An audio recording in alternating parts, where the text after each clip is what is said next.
Good afternoon, Commissioners. Good afternoon, sir. If we'll come to order, we will call to order our special Budget Committee meeting for Thursday, March 24, 2022, 4 o'clock p.m. We will ask Robbie to call the roll, please. Commissioner White. Commissioner White.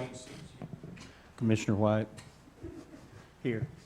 I'm calling the roll, sorry. Oh, I'm here. Yeah. Thank you. Commissioner Waddell. Here. Commissioner Smallridge. Here. Commissioner Jameson. Present. Commissioner Fritz.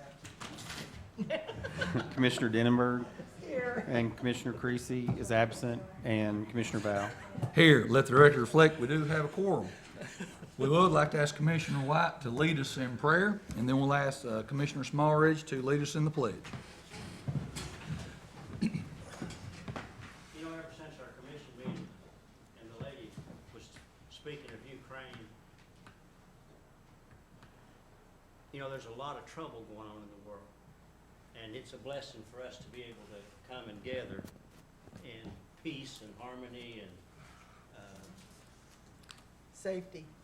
you know, there's so much. Anyway, dear Lord, we thank you for this privilege that you've given us to come before you. Lord, we ask you that you would direct our thoughts, our hearts, our minds, that we might do the business of the people that we represent. We thank you for the privilege. In Jesus' name we pray. Amen. Amen. Join me in the pledge.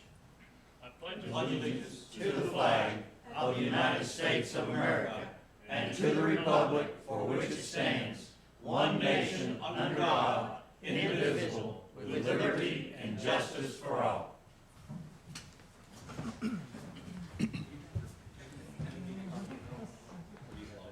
I've got it. Okay. Yeah, it's in my mail.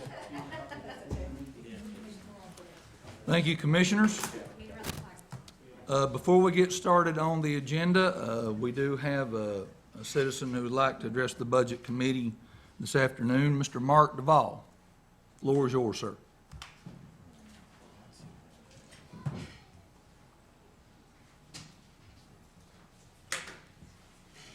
Thank you, sir. Appreciate Yes, the sir. opportunity to address the committee.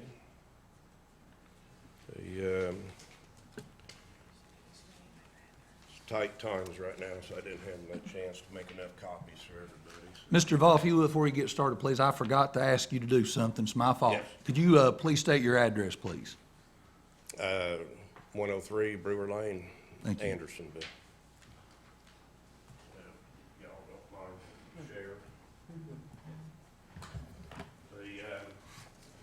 Just want to bring your attention, if you will, to an issue that I've experienced, unfortunately. In May of 2020, unfortunately, I needed a ride in the Anderson County EMS, and they sent me a bill for $1,600. So I questioned that and started to do a little bit of research, but, you know, to keep this short, I'm assuming everybody here is familiar with the EMS operational and financial audit of 2018. Everybody's familiar with that. That's good. So I've highlighted a few pages. The first page or the next page over draws highlight to the mix of collections. You can see that 77% are paid for by Medicaid, Medicare, which is all fixed pricing.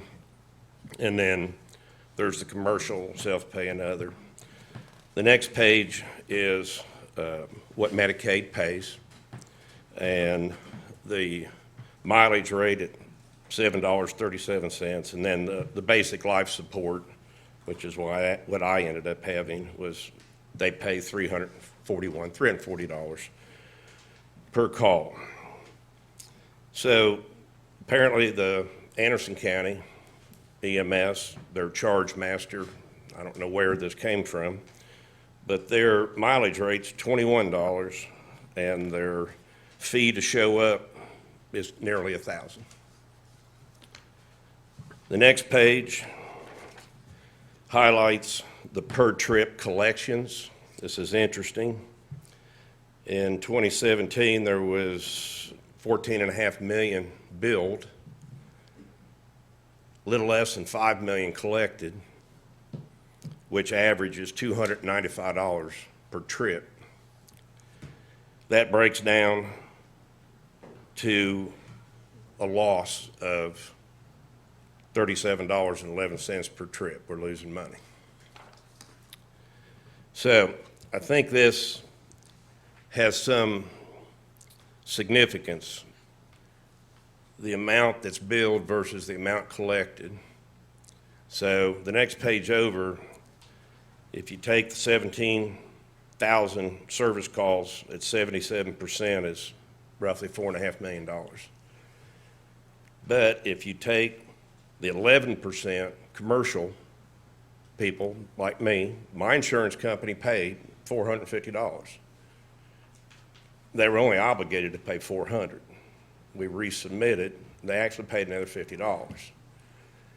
So let's just say we took those 1,870 people, and by the way, that would be 1,870 constituents. Those are our people right here in Anderson County. 1,800 people every year get a bill for well over $1,000. My daughter and my grandson needed an ambulance ride. Their bill was $3,000 to go down to Children's Medical Hospital. How do they expect to pay a bill for $3,000? So if you assume the 1,800 people at the same $340 as Medicaid pays, you come out a little bit better than what they collected, $5 million versus, 495 or 4.995. So, good grief, how are we losing money? This doesn't make any sense to me. All right, so the next page is a 9-county comparison for subsidies, county government subsidizing the EMS. Of those 9 counties, they average 35%. County governments fund 35% of the EMS. Anderson County is 6%.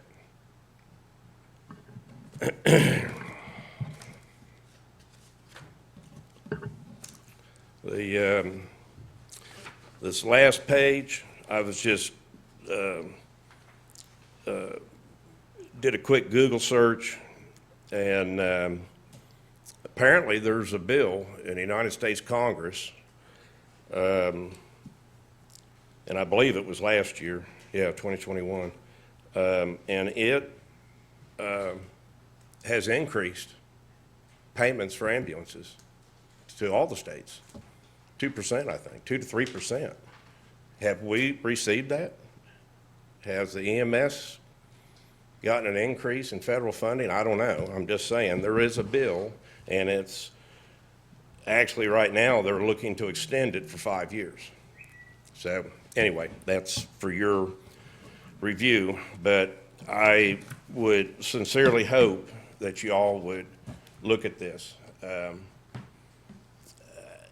I have to ask the question, how many people have had to file bankruptcy because they can't pay their bill? This billing company out of New York was kind enough to set me over for collections. Isn't that nice? My own county government sent me over for collections. So we responded with a letter, cease and desist. If you feel like I owe you the money, then let's go into court. Let the judge decide. If the judge says yes, then I'll happily pay it. But that was withdrawn. It was removed from my Dun and Bradstreet, not my Dun and Bradstreet, but the Equifax. And so that's all been taken care of. But again, how are these young people supposed to pay a bill? I hate to say this, but my young daughter and her son have had 2 trips this year. He's got epilepsy, so he's not doing too good, but anyway, that's all I've got. I appreciate you listening to me, and I would hope that you guys would address this issue. Thank you, sir. Thank you very much.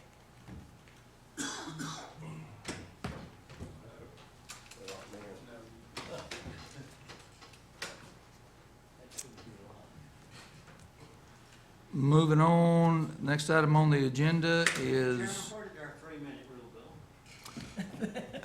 And, we're not supposed to vote for things that's not on the agenda.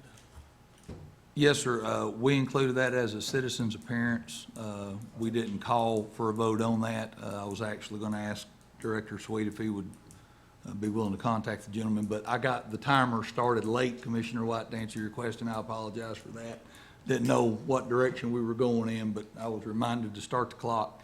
Apologize for that. We'll try to do better on that in the future. Before you start again, last year my grandson was having trouble breathing, and we called 911. The ambulance came, done an excellent job. They sent me a bill for $1,770. I was tickled to death to pay it, because they helped me when I couldn't help myself. So I appreciate what they done. Yes, sir. Moving on, the next item on the agenda is the retirement matching. That, he has been asking to come to this meeting, to the budget meeting several times, and he wasn't on the agenda, and the mayor asked if he could come to this one. I said, sure, as long as it's quick, so that's that. For the retirement matching, so every year we get a notice from TCRS what our retirement rate is for the year. Last year, we paid 4%, it was 2.41, we paid over, which is supposed to help keep our retirement rate lower. Well, our retirement rate got bumped up to 6% this year, 5.94. The TCRS did a new study, they do one every 4 years. They decided to lower their investment rate of return from 7.25 to 6.75, which is caused a lot of the rates to go up in all the counties. But I'm just letting you all know that our retirement rate went from 4 to 6, so that is 2% of salaries of retirement that we lost in our budget from last time we met, so, which was about $300,000 for all the salaries. But when we have to pay what they suggest, what they tell us to pay too, we don't get, it's not a negotiable, so. Any questions for Director Holbrook on that? Just wanted to get the meeting started off right. Moving on, next item is our budget hearings, and we will start off with our county clerk, Jeff Cole.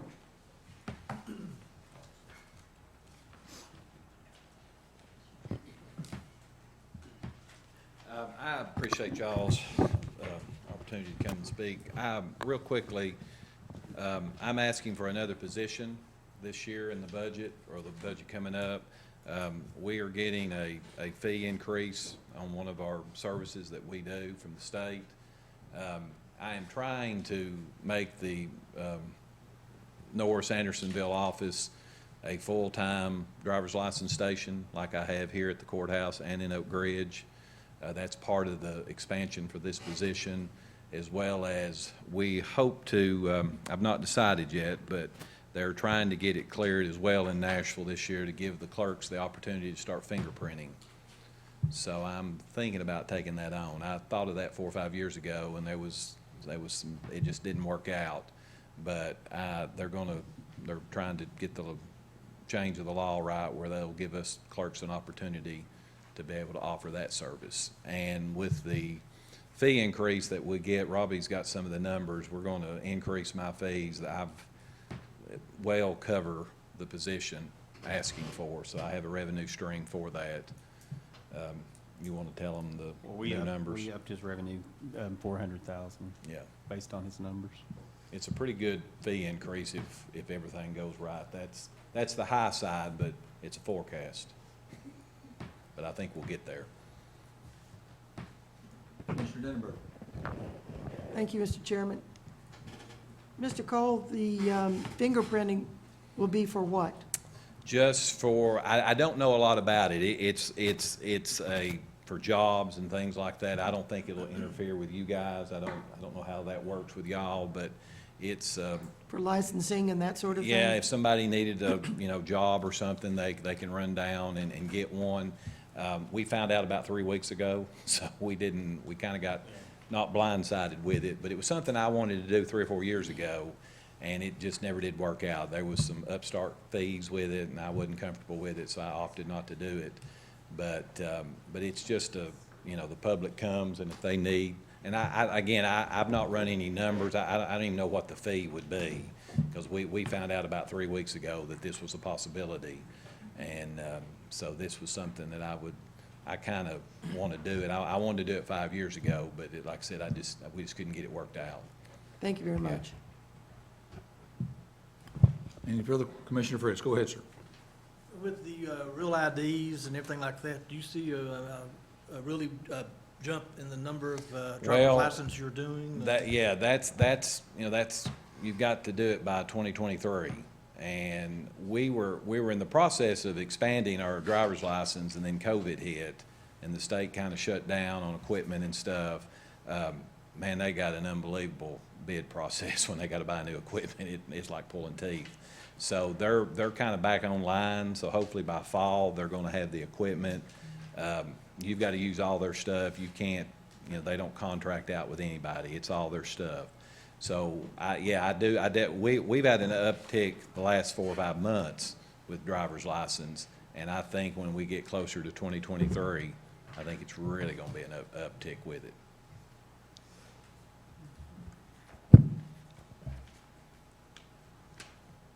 Request for birth certificates and stuff too. Yeah, those grow every month. We do 50 to 60 a month on those. Any other questions for? Mr. Chairman, I got one. Yes, sir. Go ahead, sir. Jeff, would you need this new position if you're talking about fingerprinting, you don't know if there's a market there or not, as far as need. Do you need this new position without that fingerprint? Yes, I do. Microphone? Yes. Do what, me or him? Everybody wake up. You're making this. Yes, I would. Well, like I said, I had put this in before I found out about the fingerprinting. And like I said, I don't know a lot about it yet, but it's something that I will probably do it. I'll probably do it, because it's, like I said, I wanted to do it 5 years ago. But what the state has done for us, they have basically turned everything over to us as far as the title. That's one reason why they're redoing the fees for the titling. When you come to the counter till we print the title out, we touch that thing 10, 12 times. We have to verify it with the state, with real time now, with our software, and 4 or 5 people have to go through that before we can get the title out.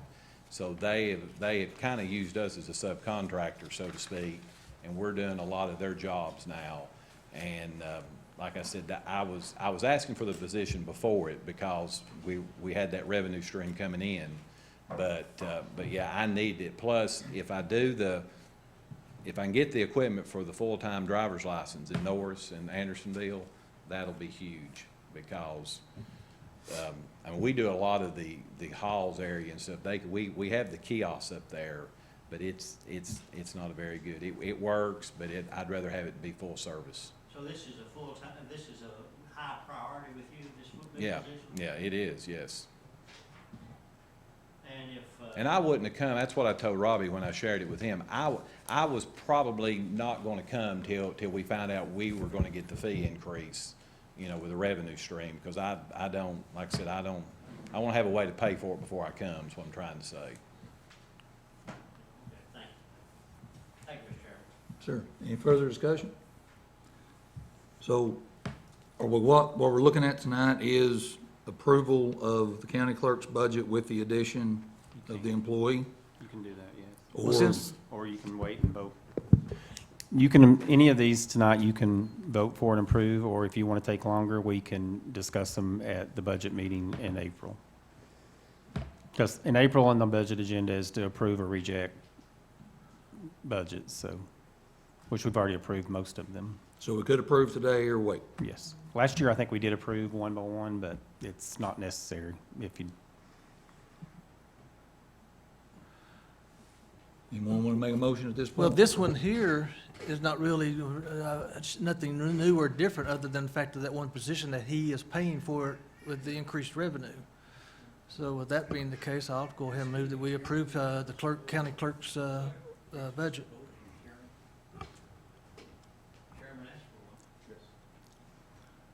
Director Holbrook, Commissioner Mead's questioning whether or not we can vote to approve during budget hearings. Well, we did last year vote to approve in budget hearings. We have a former parliamentarian in the Well, I- audience today. Well, it was, this was advertised, was it not? Yes. Yes. Oh, yeah, this is a legal, This is- Last, public meeting.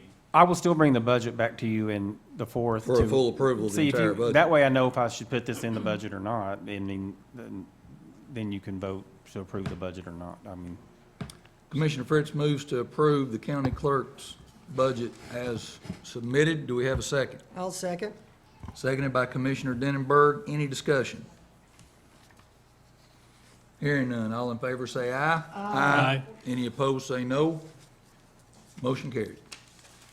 Thank you, Mr. Cole. Appreciate it. Next item on the agenda is Human Resources Director Kim Jeffers Whitaker. Ma'am, you have the floor. Good afternoon. I won't take up a lot of your time. I had, HR submitted 2 budgets. One was as is with no increase. The item that I added for an additional budget proposal was the addition of a pilot program for an internship that would be run countywide. So this past year, HR actually met with TCAT and got us an intern in-house. She was a paid intern, and she assisted with some items. It was a very short program, but we found it to be beneficial. And trying to think outside of the box in regards to our turnover rate and ways that we could possibly gain some younger folks interested in local government, giving them the opportunity to actually work a few days here and there. The program that I put forth to you was also sent to you in an email on March 8th as one of those items to be considered for the upcoming year. It spoke to the benefits of a program like this, the cost associated for the salary and, taxes and such is around $4,500 or $4,495. That would allow us for one person, 1 week for a year at $9 an hour. So it's a very basic program, but as a pilot program, I don't want to go any larger than that. They would simply go through the process of interviewing and maybe getting a position in some of the other offices as well. Commissioner James. There will be no benefits paid, just the salary. Correct. Any other questions? I make a motion we approve this. Motion made by Commissioner Jameson to approve the Human Resources Department's budget with the addition of the intern program, Yes. which is 40. $4,495. Do we have a second? Second by Commissioner White. Any discussion? Hearing none, all in favor say aye. Aye. Any opposed say no. Motion carried. Thank you. Yes, sir, go ahead, sir. Yeah, I'd like to just make a comment, and I should have made this, I guess, right at the beginning of the meeting, but, my feeling is our priorities for this year, or for this coming year, need to be salary increases for our staff.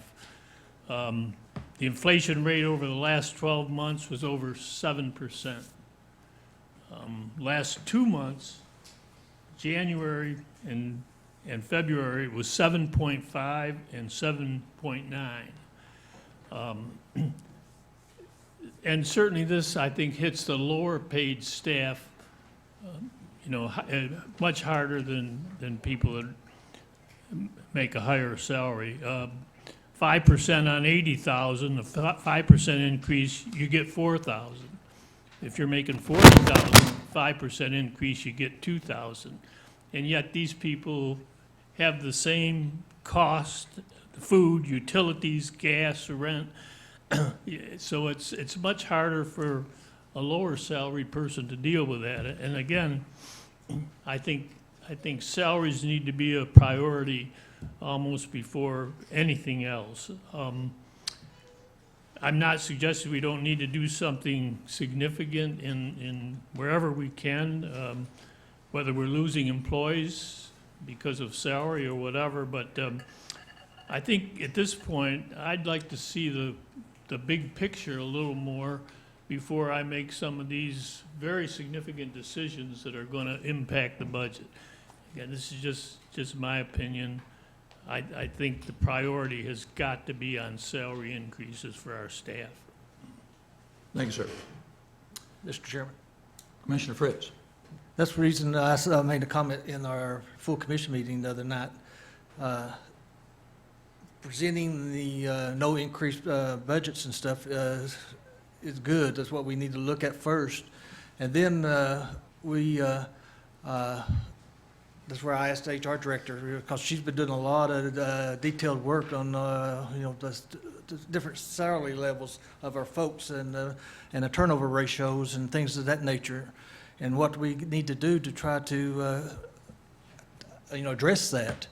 And I know there are several departments here in our county that are really hurting, and people are leaving and going to better paying jobs. I know, which is hard to believe, but people are leaving Y-12, where I work right now, and going to outside industry. This past week, I was giving a salary adjustment to try to bring us up to what people are being paid outside the site. And it was just hard to believe. Used to people would leave out here to try to get on at Y-12. And but now we've got people here leaving the county and going to work at McDonald's or somewhere else and getting paid more to flip a hamburger than they are to maybe work for the highway department or the jail or somewhere else. So that's where we are. I agree with the commissioner there that we need to give high priority, and our and maybe our lower departments, maybe like these our jailers and our deputies and the EMS staff and the highway department, people like that, maybe give them a salary adjustment to try to boost them up to what people in the other counties are being paid, to try to address that major turnover ratio and try to keep them and want them to stay in the county. And then maybe try to give everyone in the county a raise to some extent, depending on how much money we have to work with. But we don't really know that until we get further on into the budget cycle, until all this comes in, because that's where by the time we get to the end of it, we can look at it and try to, give that adjustment and then a raise on top of it, and hopefully get there to where we can really help our employees this year. Because with everything that's going up, everything is going up. With the gasoline, and that's hitting the grocery stores and the clothing. Everybody's paying more and more. And when our people are being paid so much less than a lot of these other companies and things, we can't afford the turnover ratio like what we have right now. And trying to get people to come to work for us is going to get harder and harder and harder. And I'm glad she's sitting back there shaking her head yes, because she knows how hard it's going to be. And it's going to be harder and harder unless we do something. Thank you, Commissioner Fritz. Next item on the agenda is Mayor Terry Frank.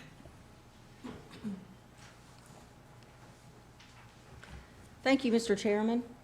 I have several requests in the agenda packet. The first is we have throughout the county many volunteers that volunteer for Anderson County, and they do have a value. And so one of the things we would like to start doing, and there is a draft policy for supervisors in here, and then we're also working on a policy for volunteers, is to professionalize the program, to educate them, to start tracking hours. We propose to track those with the employee, so when you turn in the employee timesheets, you would also turn in the volunteer timesheets. And I talked with Director Holbrook about tracking those hours. Could we do that without additional staffing? He said we could. And then we want to start reporting that to you, but then also create a system where they have badges, they understand the policies of the county, because they are also representing the county even when they are serving in a volunteer capacity. If they have issues or want to file a complaint about something that they see, we need to train them in that. The only expense in this, and this is just a guesstimate, and if it's not used, of course, like my habit, it would be turned back over. But I was requesting $1,500 in order for whatever volunteers throughout the county, just to be able to purchase plaques or certificates or things to recognize them for so many hours of service. And that's what that request is for. Any questions for the mayor? Commissioner Denenberg? Thank you, Mr. Chairman. Mayor, would that also include their badging and any other supplies, I guess, that they would be required? That would per really person? be the only cost that I could think of. I mean, would be, and that's to be determined. I think I put that in the memo, is we still need to talk to HR and the sheriff to finalize how all that would work. But that would be a cost, the cost of that card. Would there be any type of background check that would be required for people that wish to volunteer? There are definitely some areas that would require a background check. Is that something that the sheriff's department would be able to undertake? Those conversations haven't been had Okay. yet. I was just looking for some eyebrow raising in the back. Well, and this also includes if, there's a page in there that talks about the types of volunteers. So you have court mandated, college interns, long-term, skilled. The senior center is a great example of, they have a lot of volunteers there. And we've talked about this with them for a long time. We need to develop a way to better track and then also let them know what the policies and procedures are. They have the passion and there is a value in that, but Certainly. we need to up our game a bit on it. Well, is this something that your office is going to be taking over as far as overseeing? I would only be doing, I would only look at we're going to manage a link. We haven't built anything on the website, but Leanne has already put Anderson County TN.gov volunteer. And we would have an application posted there. She would manage that. And then the system that we have that's not completely agreed upon. So the system will need to go through the operations committee in terms of how the policies and procedures work. And we would network those two. So if somebody wanted to volunteer with the sheriff's department, we're not going to manage that. We're going to reach out to the sheriff or whoever the designee, and we'll create a structure chart for those purposes. If it's animal control, then we're going to put you with the director of animal control, and that's where this supervisor handbook comes in. But we will manage, kind of like Adopt a Street, we'll manage the application and we'll be the point of delivery. And then if there are certificates or plaques that are needed, whatever department that is, they would ask us and we would get those created for them. The only other question I would have then would be, what about insurance liability? Well, and that is something else too, to be discussed, and that's why HR is on there. So when people do volunteer, if they're court mandated, my understanding is that's not something that's covered by work Sure. comp. But if they're there working and they're injured in the line of duty, doing something for the county, then they are covered under work comp. Okay. Thank you very much. You're welcome. Commissioner James, I'm sorry, thought you was speak. Any other discussion? So basically, your whole increase you're looking at is this 1,500? Yes, sir. Then I move for that we approve the budget as presented. I'll second. Commissioner Fritz makes a motion to approve mayor's budget with the addition of 1,500 Yes, sir. for the And volunteer. we're going to cost center it, Robbie would cost center it specifically for VACT, volunteer, that would be the code, Volunteer Anderson County, Tennessee. And again, this 1,500 is just for recognizing the employees for their volunteer work and everything. So, Yep. again, anything you can do to recognize our employees. I'm all about the employee. And the other one was the 4,500 was going towards the employee. So, I mean, let's just be the year for the employee. Motion's been seconded by Commissioner Denenberg. Any discussion? Hearing none, all in favor say aye. Aye. Any opposed say no. Motion carried. The next one is, litter is one of the number one calls that comes into our office, and thank you to Sheriff Barker and Chairman Val. We do have an active litter grant program. The state of Tennessee gives us funds. We are allowed through that fund to allocate only a percentage to contracted services. So we do, several years ago, we started supplementing the regular litter grant program with the contracted services, and we pick up a lot of trash that way. We continue to get calls, though. There are a lot of miles of road in this county, and there are a lot of jobs for the trustees at the jail, and only so many hours in the day. And the arteries around our convenience centers accumulate a lot more trash. And so I'm suggesting here, and it's not, I'm not going to cry if you say no, but I think this would be a worthy investment of county money to add additional funds in the solid waste fund for some additional contracted services, so that there could be additional pickups scheduled, focusing on those arteries around the convenience centers, but then also some of the high-traffic areas where I'm sure you all notice litter. So that's what this request is. Do we have a motion? I got a question, comment. Go ahead, sir. You've heard the law director comment about this several times, where I in the past have talked to them about an environmental type court, where we do, this commission do something to try to get it passed to where the zoning office or codes enforcement can issue citations, whatever, for people who are illegally dumping and things, or not doing things, violating the codes or whatever, but then throughout the county. Because, I mean, here we got all these convenience centers throughout the whole county.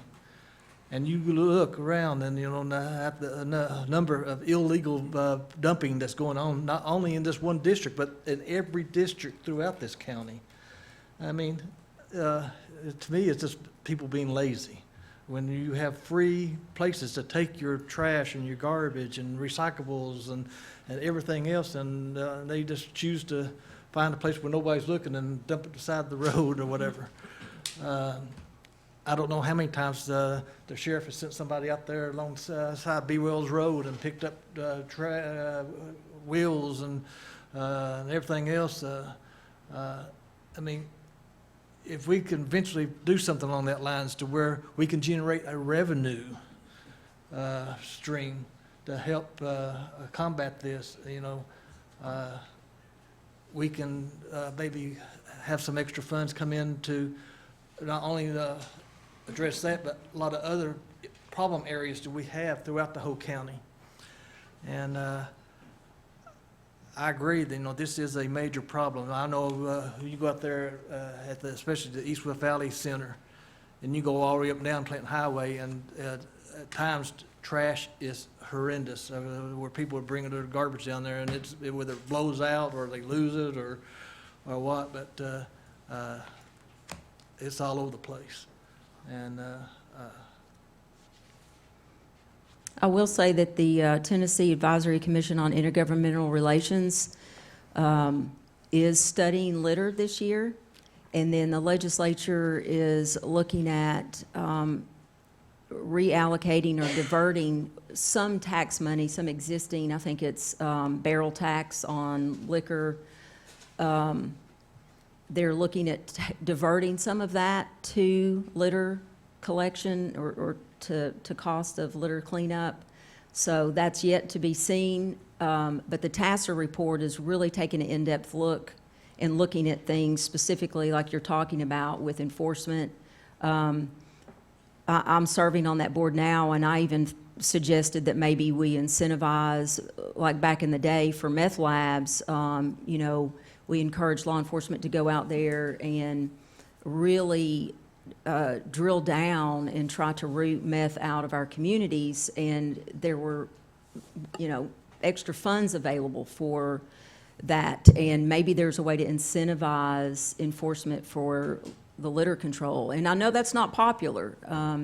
And a lot of times there's difficulty even through the judicial system, the judiciary, you know, with a lack of witnesses. And so that's one of the areas where there's some weakness, but maybe there's some ways that the legislature can help in that area. And that's one of the things that Tasser's looking at as well. I know this is probably a question for the chairman since he works at the jail. But with the, I know the jailers love to work outside. And they love to go do things because it gives them something to do. But by them working outside and everything, does that present any type of an extra problem with the contraband that comes into the jail, or is that not major any issue for you, or? Okay, you're talking about the inmates? Uh-huh. Okay.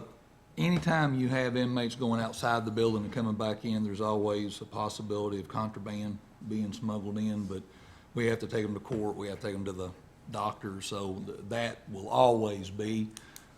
We have good search procedures, we have the x-ray machine that the commission approved purchase of, so it wouldn't cause any more of a burden than what we already have. Is that new Fandango machine that we purchased or what's That's not the simulator. the simulator? Yeah, it's not the simulator, it's the actual x-ray machine. I think Lieutenant Owen still owes some of Yeah, you. well, we over a demonstration on this thing. Yeah. Well, and one of the things too, I mean, for instance, I was down in the Cove Lane area helping those folks pick up litter a couple of weekends ago, and we love having ATV visitors here in Anderson County. We love the trails, we love the tourism dollars they bring, and then also it was I was sharing with Robbie, it was a beef jerky wrapper and Bush beer can alley, and you know, so. You know, bringing more people here, it's not always the people that live here. Sometimes it's our visitors. And I'm not saying it's intentional. Maybe sometimes it's just flying off. But, you know, they do bring stuff with them. Commissioner Lindenberg. Thank you, Mr. Chairman. I don't disagree with Commissioner Fritz's suggestion about some type of authority as far as a committee is concerned that could impose fines if that was part of what we could do. But how do you identify who to fine unless someone is actually caught in the act of dumping something? Sometimes you and/or find a they- name on it. Well, I was getting ready to say, or they throw some garbage out and there's envelopes in there with people's names on it. If anybody has any suggestions or any, yes, Commissioner Mead? Yeah, I'm speaking as a member of the public, but also a member of the Charter Commission. The charter that's being provided here shortly for the public to vote on, one of the things that will change, among the few things that change, If it's is elected, if voted. in fact it's approved by the public, is the legislative body will be able to write ordinances for things like litter and messed up yards, and when the sheriff writes traffic tickets, we can adopt the traffic code, and therefore our county would get the ticket money instead of the state. It could be a very significant revenue stream, but it would allow the county to have ordinances for things like littering and you know, trash dumps in their yard and that kind of stuff, that we could just write a ticket, take it right to local court and handle it very, very easily, instead of the process we have now. It's basically for any of those things, because we can't write ordinances, we can just follow the state law and then file a suit in court that can take a year to get somebody, you know, or longer to get somebody to take care of a relatively minor thing. So that's something that's coming down the road that could address some of what you're talking about, because it allows a way that we can actually have ordinances against some of these things like littering And the money stays in the county instead of going to the state. And the money stays in the county. It can be done by county officials. The sheriff's department can write tickets. Okay. That kind of thing. And that's one of the things one of the few things that'll actually change in our government if the charter is adopted. But I think it's one of those good things that we possibly could take advantage of. Thank you for that information. But that's my questions. Thank you. Do we have a motion on the mayor's request? Move for approval. Commissioner Smallridge moves for approval of the solid waste request, which is 15. Yes, sir. Seconded by Commissioner Jameson. Any discussion? Mr. Chairman, Commissioner White? I think this is probably needed, but this don't stack up high on my priority list. I think we're, even this one and the next request also. Hey, Jerry, they want us to bring down the microphone. Speak into the The microphone. microphone. Andy can't pick it up back here. I'm just not for it. Okay, I don't think we ought to. I'd like to see us put this on the list somewhere and see where it stacks up with all the other requests that we get. Thank you. any further discussion? Hearing none, all in favor say aye. Aye. Any opposed say no. No. Be 2. Motion carries. Okay, the next request is I wish to request additional assistance for the Office of County Mayor. At this time, I wish to request an additional allocation of $15,000 for other part-time help. The part-time help that is actually in my particular code is housed there. In the past, it was housed under switchboard, and I put that so that it was a proper reflection of the mayor's office. That's what that part-time is for. I would like to hire a regular full-time individual, part-time. I would like a full-time person, but I also understand the stresses on the budget. Many years ago, a second person was removed from the mayor's budget. It was said at the time there were no funds, and I have watched as other departments have grown. And in my particular office, I'm not always the best advocate for myself, but if Leanne is sick or I am sick, there's just one of us there. And in the budget packet, if you all read a lot of the surveys, you will see that most of my departments operate more efficiently than some did 10 years ago. As an example, stormwater is one that's in there. It was a $70,000 program. Now we run it on half of that. And pretrial release is another example. And that's great people doing great things. And but when something happens, I'll give you an example with pretrial release. They were both out sick, and it required multiple days out. Well, it was Mayor Frank that was down in the office, getting the messages off the machine, answering calls, and documenting people were checking in on pretrial. And I'm happy to do that. In fact, I was going to do in-person meetings, and Heidi was like, "Mayor, you don't need to do that." And I was like, "No, I mean, I'll learn something." And you always learn something when you get to do something like that.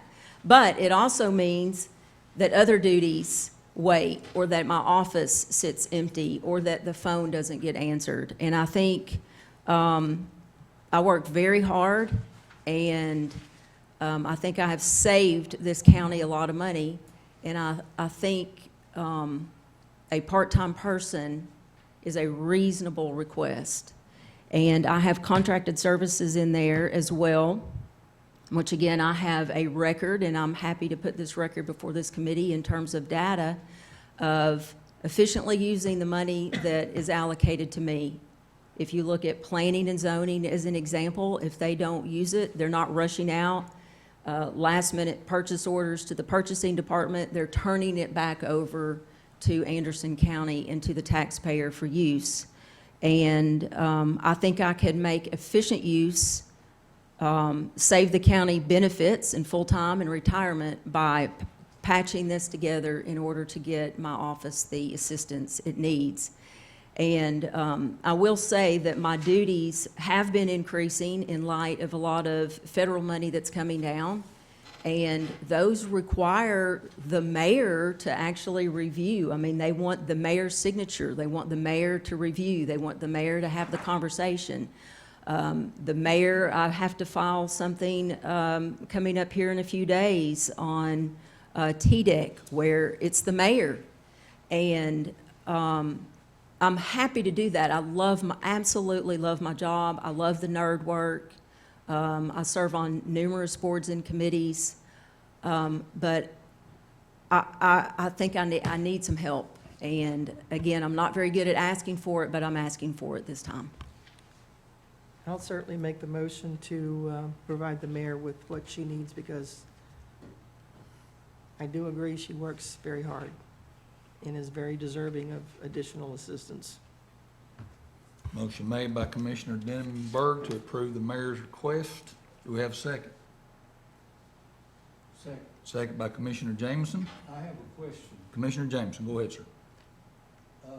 What's your definition of a part-time person? 2 hours a day, 4 hours a day, what? Well, it would be capped at the 15,000, but part-time is 29 hours. That's what I consider part-time. It is a max of 29 hours a week, but it, That's 3/4 of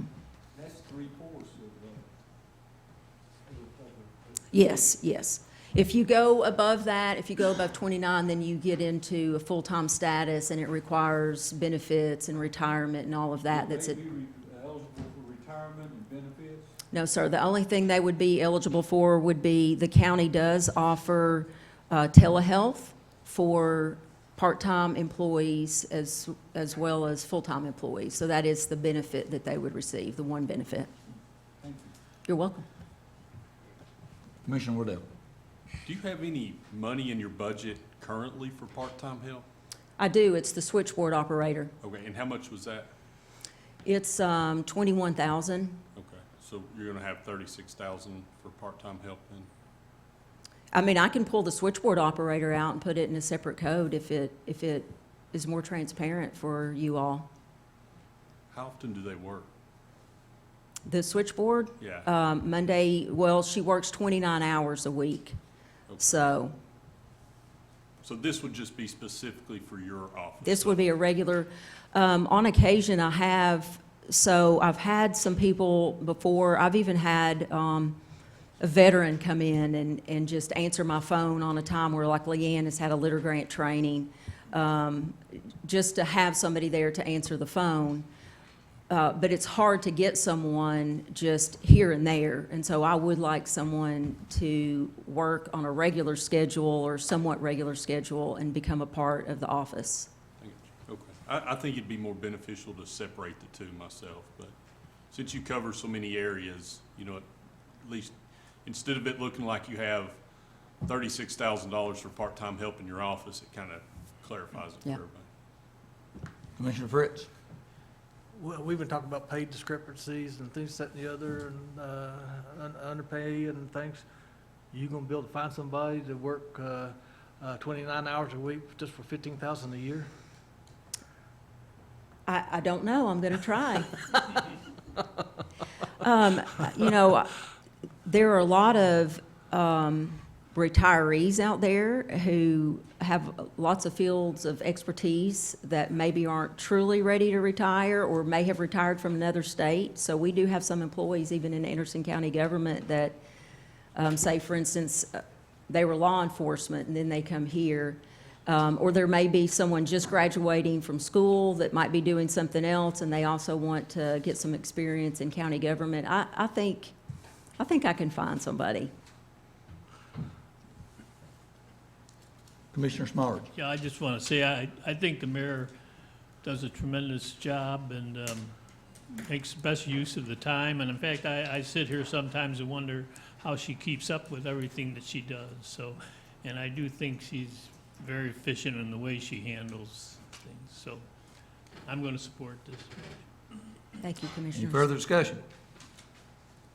Go ahead, I Steve. recommend that this be made a separate line item, just like it had been in the past, instead of added to them. I can split those apart from the operator. I can do the communications for this was. Yep. Or our cost center. Any further discussion? Maybe that. Hearing none, all in favor say aye. Aye. Any opposed, say no. Motion carried. Thank you. Thank you, Mayor. Next item on the agenda is Stephanie Wells with Tourism. Good afternoon. I appreciate this time for, to come and talk to you about our budget.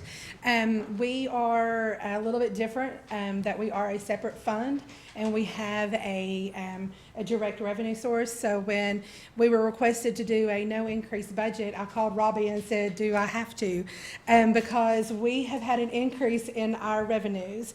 And so I just came to you all a couple months ago and showed that we had an increase in our current budget in revenues and asked for that money to be transferred so I could use it in this fiscal year instead of it having to be rolled over into our fund balance and then pulled back and all that. So you all graciously did that. So that's basically the same premise here. I'm increasing our budget, our revenues, and I think the document you all have varies just a little bit. Some numbers kind of got out of whack, I think, Robbie, so we can talk about that. But basically, we went from last year, our revenues request was $385,000. I did not increase that from the previous year because of COVID. But this year, I'm requesting that our revenues be at $530,000, and that is backed up by current revenues. So I'm not over projecting. I may be even under projecting a little bit. And then if you'll go down about halfway down the page to line item 302 for our advertising budget, you'll see that it went from $80,000 to $200,000. And so basically, you'll see some small adjustments in some of the other line items, but that is basically where I'm putting the bulk of that money. I've been here for 20 years. We started off with an advertising budget of $5,000 and a utility budget of $4,000. And you'll see that it has pretty much stayed the same. But I have increased our advertising budget every single year because that's what our job is. And that's where we invest our money to bring in more money for the county. So collectively, you'll see three items there in three different cost centers. So $200,000 for just general advertising, $60,000 for our grant, which is a 50-50 match. So $30,000 of that will come from the state, and then $10,000 for our Move To program. So if my math is right, that's $270,000, which is almost half of our entire budget going towards advertising. So I'm asking for that increase. Is the main change in our budget. Commissioner Lindenberg. Hello, Ms. Wells. Hello. My only question is, and you've done an excellent job in increasing, but my question is, with the sharp increase of gas and those types of items that we're all experiencing, do you anticipate much of a downturn? Well, I think we are in this weird triangular situation. That's a good way We're of putting coming it. off of COVID. We do have higher gas prices coming into the summer. But if you look at historically, like I said, I've been here for 20 years. I came right before 9/11. And after 9/11, everybody said tourism is, you need to just go ahead and be looking for another job because it's going to tank. That was not our situation, not in Anderson County. We really benefited, sorry, I hate to say that, from that tragedy, but we did see a huge increase. People wanted to stay home. Right. Ish. Well, and then back in 2008, same thing. We went into a recession, and Anderson County came out and benefited from that because what you see is people do not take cruises, they don't take international trips, they don't go to Disney, but they still go on vacation. And when they go and gas price is high, they'll pay for lodging, they'll pay to do something. They may not pay as much for a meal, They may eat fast food versus a restaurant, but we Americans take a vacation. That's just what we do. Historically, that has been the situation. So like I said, if you look at our revenues right now, they're projected to be higher than this by the end of the year. Just from even just going on what, if we're flat for the rest of the year, we're still going to see $530,000 in our revenues this year. Thank you. Thank you. Anyone else? Commissioner Jameson. Would you expound a little bit on the 10% increase in salary? Yes, that was a board decision, and so Rick is here to represent the board and to have that discussion. So it's more appropriate for him to have that. Thank you, Commissioner Jameson. That's a protocol. So I am here representing the Tourism Council. You know, I've had the pleasure of working with Stephanie on many different fronts years ago. We won't talk about that.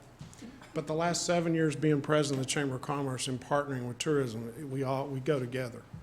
And you can't get, that's the best bang for the buck in what we're paying Stephanie. A 10% raise is peanuts. You also have to remember something when you look at tourism as far as commission. It pays for itself. You know, she's paying for herself. We get the hotel motel tax, and you got to remember something else. That hotel motel tax also creates sales tax. Because when you pay for that room, you're also paying sales tax, which goes in the other coffers that we have here at the county. Personally, I think 10% is not enough, but I understand we're all in budget times, and I've had the pleasure of sitting with you guys in all these meetings, so I understand, but today I wear a different hat, and I would encourage you, and hopefully you can support our budget as well as the 10% raise. And I'll be happy to answer any questions where that's concerning. Yes, sir. Is it a 10% across the board for all employees? No, it's just for Stephanie.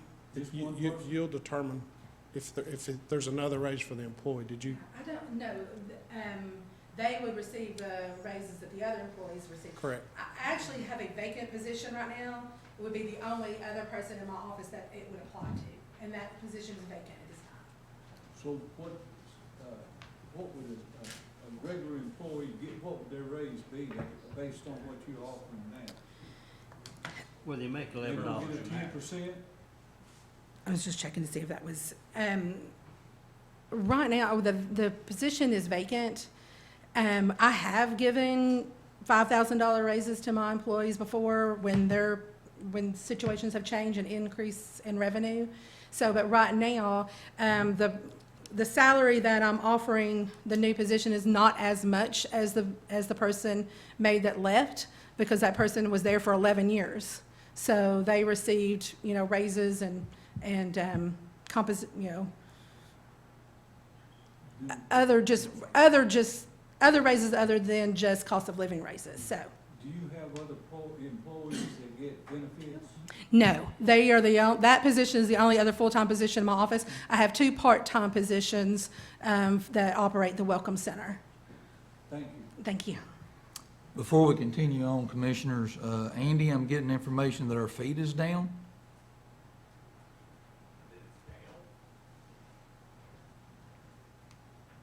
That's what I heard. If it's not, maybe it's on their end. All right, anyway, sorry about that, folks. Continuing on. Any other questions or comments? Okay. Do we have a motion? Now, we give raises later on. Will that not include will that be separate then?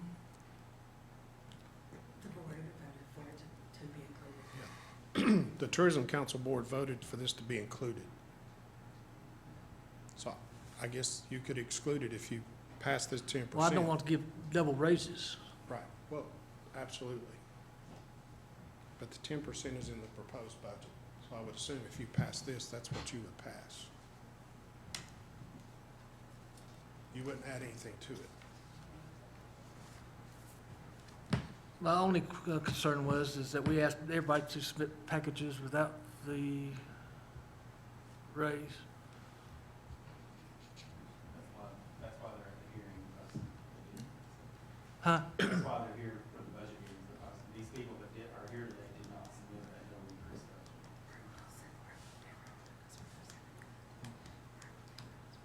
So do we have a motion? Mr. Chairman, one other question. Commissioner Meredith, did I understand you to say that the budget that is being presented here today includes the 10% raise that the board Yes, suggested? yes. Okay, thank you. There are two budgets. On the very end, there's a department request, that's with a no increase. The department request number 2 is with the increase.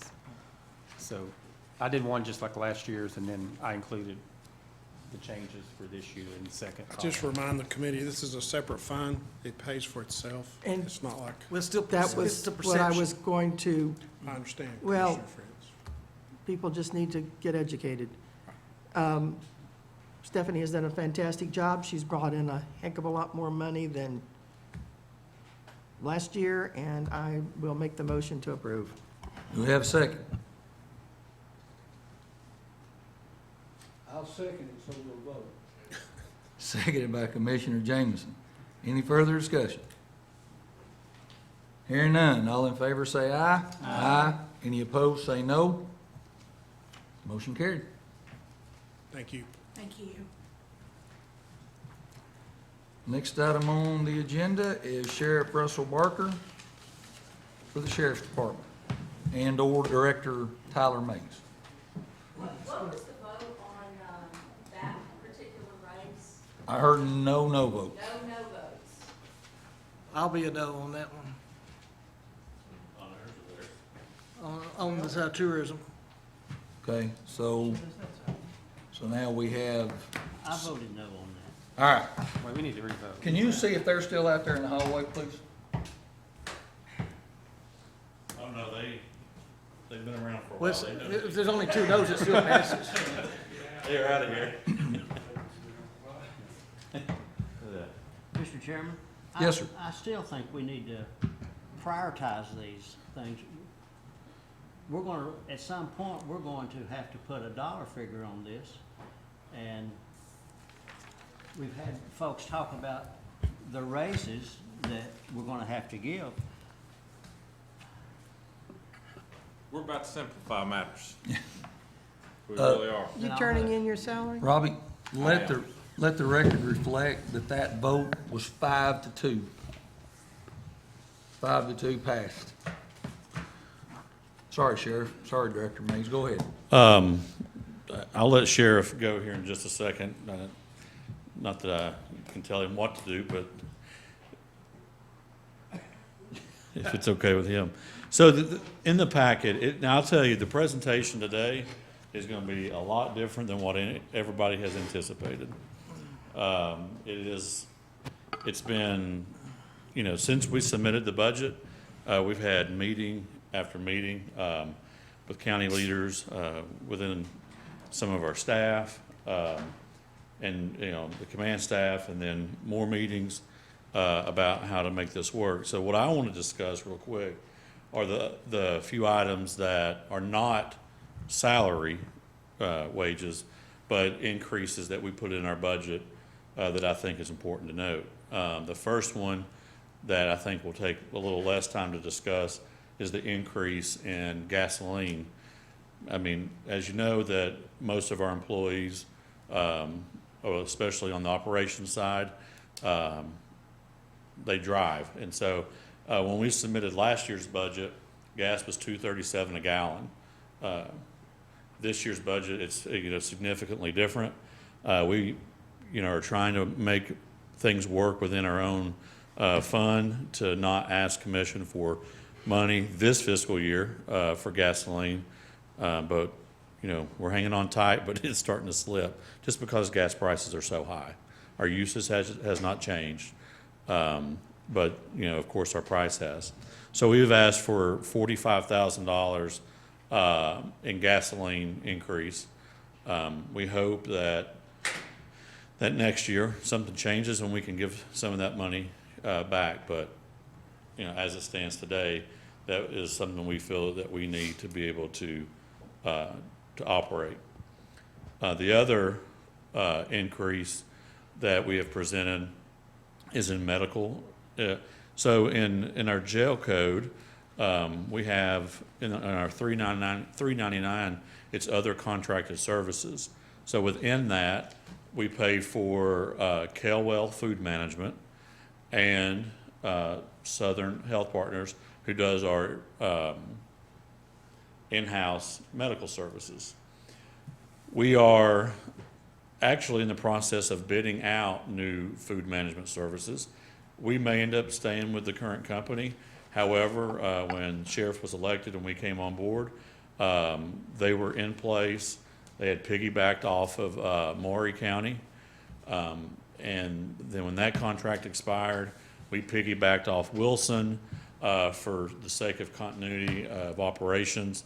There are things that we like, there are things that we don't, but we think that if something of that kind of money, we feel like that we need to bid out that service and make sure that we are getting the best bang for our buck. And so we're about to finalize the RFP on that and send that out. My goal is that it does not show an increase. If anything, that it would just say where it's at. The other part is with our medical services.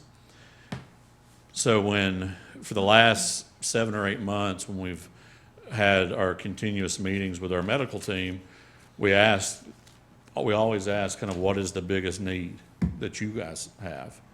And every time it's mental health services. Jails across the country have turned into quasi-mental health facilities. And our deputies, our corrections deputies, have, good training, but not the training they need to handle some of the mental health inmates that we have. We have some that, we keep a hotline going to Moccasin Bend just because of their mental health condition. So one of the things that we looked at with Southern, who's doing a fantastic job for us, is in addition to the annual 3% increase that we've been paying since we signed up with them, was how can we add a mental health component to this? Currently, we have a mental health nurse that is remote that we may get 6 hours a week out of them, and the inmate sees them on an iPad. That's just for the severity of some of the mental health cases that we handle, that is just not, it's not working out for the inmate, it's not working out for us. It ties up deputies, it ties up, nursing staff, just to sit there for, a 5 to 10 minute iPad conversation. So what we have proposed is to have 3.5. Well, currently, they have 4 nurses, a couple of openings, so we're really operating with 2 and a travel nurse. Is 3 full-time nurses, a part-time nurse, and then also a certified mental health nurse for 20 hours a week, who would be on site in our facility, dedicated to us 20 hours a week to see these inmates that are experiencing their the mental health crisis that they're going through. We feel, especially our medical team feels, that is a huge need for them. And this is the way that we could work it out. So the question is, how much more is that going to be than what we're currently paying? It's about $57,000 more, and that includes the 3% increase that we were going to build into the budget anyway. We feel like that from a liability perspective, from services and officer safety, we can go down the list of why that would be crucial for our facility and for our county. So those are really, other than the wages that we've talked about, we're going to talk about, those are, some other increases, and I'll be happy to answer any questions in concern to those issues. Robbie, do you want those separate, each of those requests separate motions? They don't have to be, no. You Okay. can. Anyone want to make a motion at this time? That's 45 increase for gasoline. I'll make a and motion. 57 for jail medical costs as a group. So, Mr. Chairman, if I may, I don't know how this would work in terms of the budget process, is if we're looking at wage increases for the county, wage increases for our department, I'm not sure with our request and some of the things that we've got going on, if, again, the body can act as they wish, but if we need a motion at this time, because it would, if we pass the budget that these items are in, they're in two separate, one's in, One's in operations, one's in, and so I don't want to make sure, and again, I guess that's for, And I want to, so on the budget that you turned in, you have $205,000 for gas, which last year we budgeted 165. That's a 40,000. okay, I saved the county 5,000. Okay. We already Well, said- we found 5,000 we're going to save? Yes.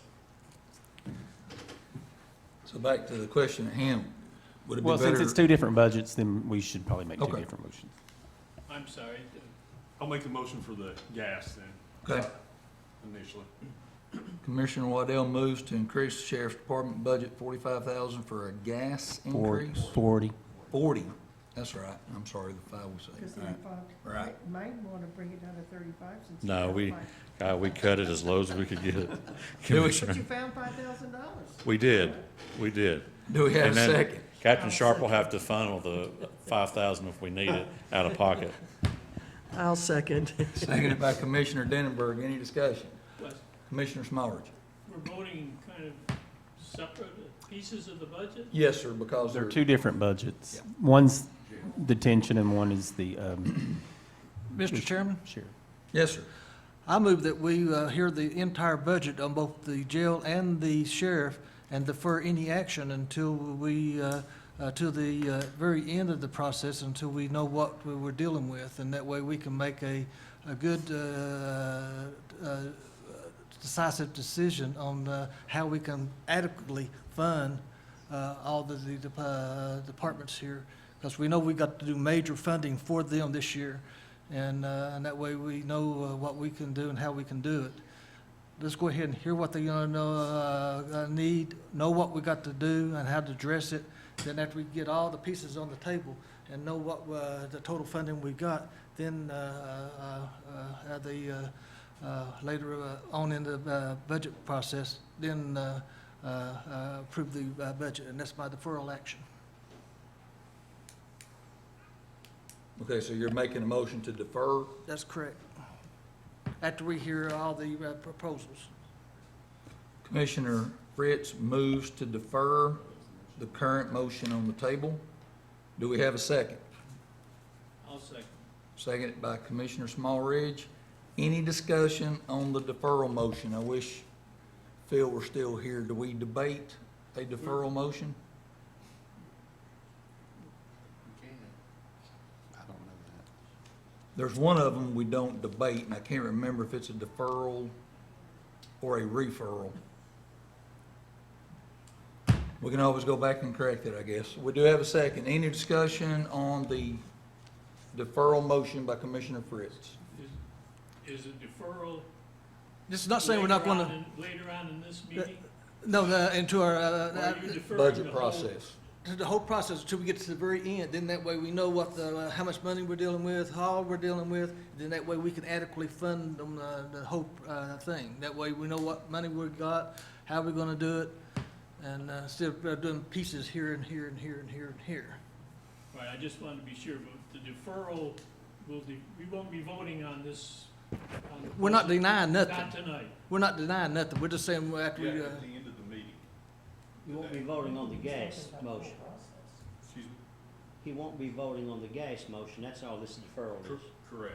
We'll be voting on the entire thing at the end of this meeting? Not this meeting, we're going to have several meetings. Yes, next budget meeting, we have to accept or reject all general Well, fund We've budgets. not done that to start off with, so we've approved some and. No, we've only approved to add what they asked for into the budget. You will have to approve or reject the budget at the next budget I meeting. understand that. The ones that we haven't approved yet. But we have approved some. But they have been major requests. They had no increases. They were exactly like the committee asked for. We voted today, correct? No, you on- voted to give Jeff an extra position. I'll put that in his budget, and then you're gonna vote on his budget as a whole.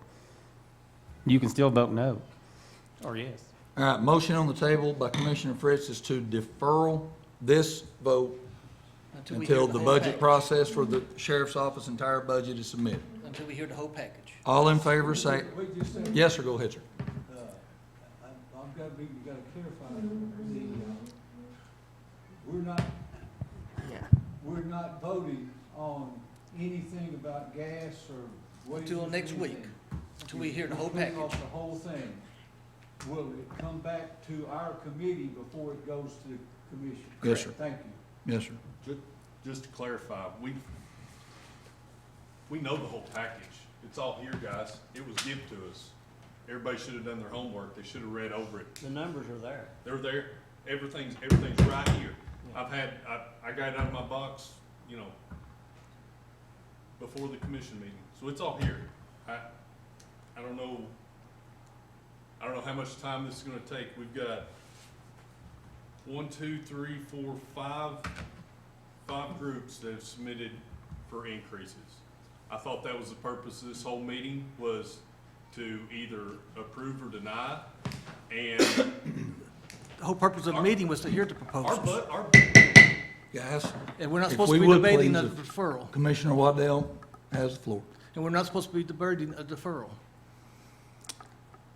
well, this is not the end. We have other stuff to look at too. We have raises for the rest of the employees to look at. So this is not the only thing we're gonna be handling. So I'd just like to see us handle what's on this meeting agenda and move on. But I'll be a no for the deferral. All right.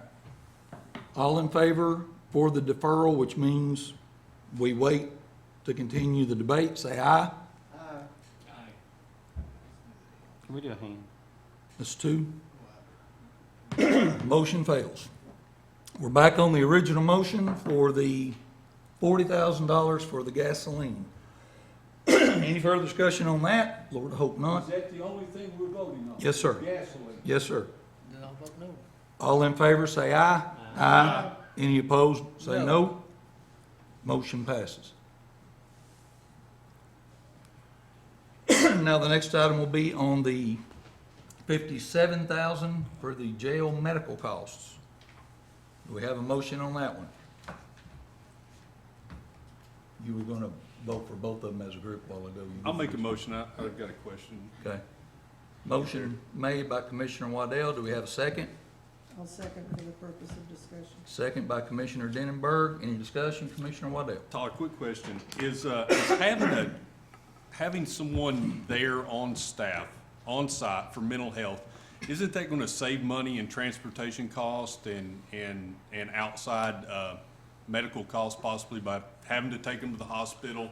When they go to the hospital to speak to someone for, mental health, we do incur a bill for that, don't we? Yeah, if they're incarcerated, for sure. Right, okay. Yeah. So it could actually save us money in that code, correct? I think it could save us money in transportation and definitely in some medical costs, for sure. Very good, thank you. Okay, Commissioner Shane. Denenberg. I just want to, with Tyler again, in the budget code, this is but 54210399. It's 937,582 currently in the budget, and they're asking for 1 million this year. So that's more than 50. That's a 60-something thousand. It just, Well, and the reason I put, if you'll remember, the RFP for the food services is why we put it to 1 million. And it was just a little bit more than, we were figuring on the high end about what the numbers would come back at. Now, of course, food services is all determined by inmate population. That number can, if we drop down 200 inmates, we save a lot of money in that code. If something happens and City of Clinton arrests 300 people tonight, then we're paying a lot of food. So it really just, it's, we use it based on averages, but that's why it is at $1 million, because of that. Well, I agree. I just want to get the motion right, so it's not incorrect in the, so the motion, it's increasing from 937,582 to $1 million. That's 62,418. So instead of 57, it's 62, 418. 418. Yeah, I just want to make sure we get that motion right. That's important. Your motion good with that? Your second good with that? Any further discussion? Commissioner Denenberg.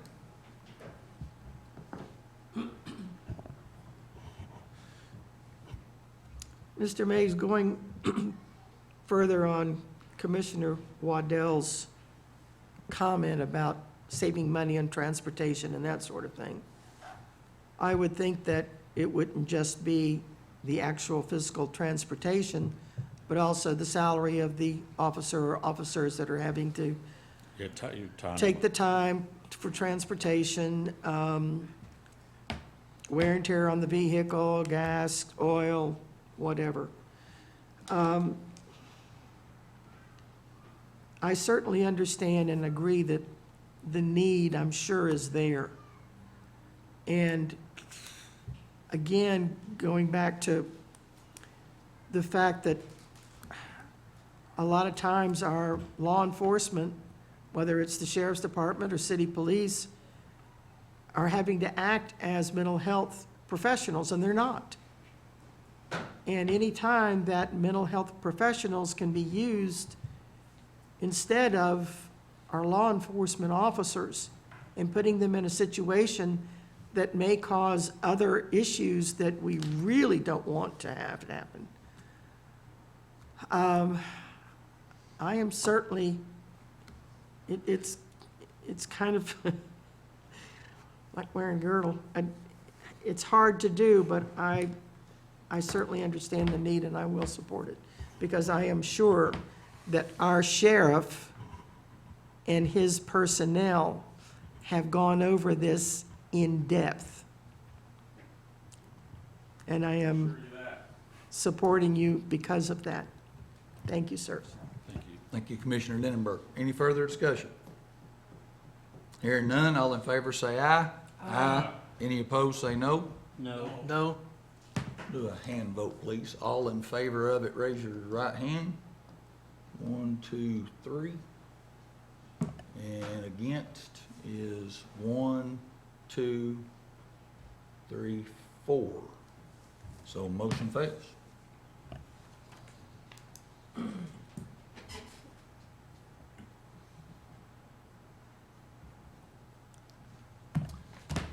I move that we defer this until the next meeting, like I requested before. Then bring this up again after evaluate it. When all the funds that come in, we know what we're dealing with. Go ahead, sir. I'm sorry, Commissioner Smallridge. That's I my just want motion. to say, I'm not opposed, necessarily opposed to this, but I don't like this piecemeal approach, okay? No, I And understand. that's what my deferral is. We're that going We bring it about up this again wrong. next meeting after we see all the funds and what we got to deal with. Huh? We're wasting our time. I know, that's what I'm saying. We need to wait until we see what all the funds coming in, and that's what my original request was.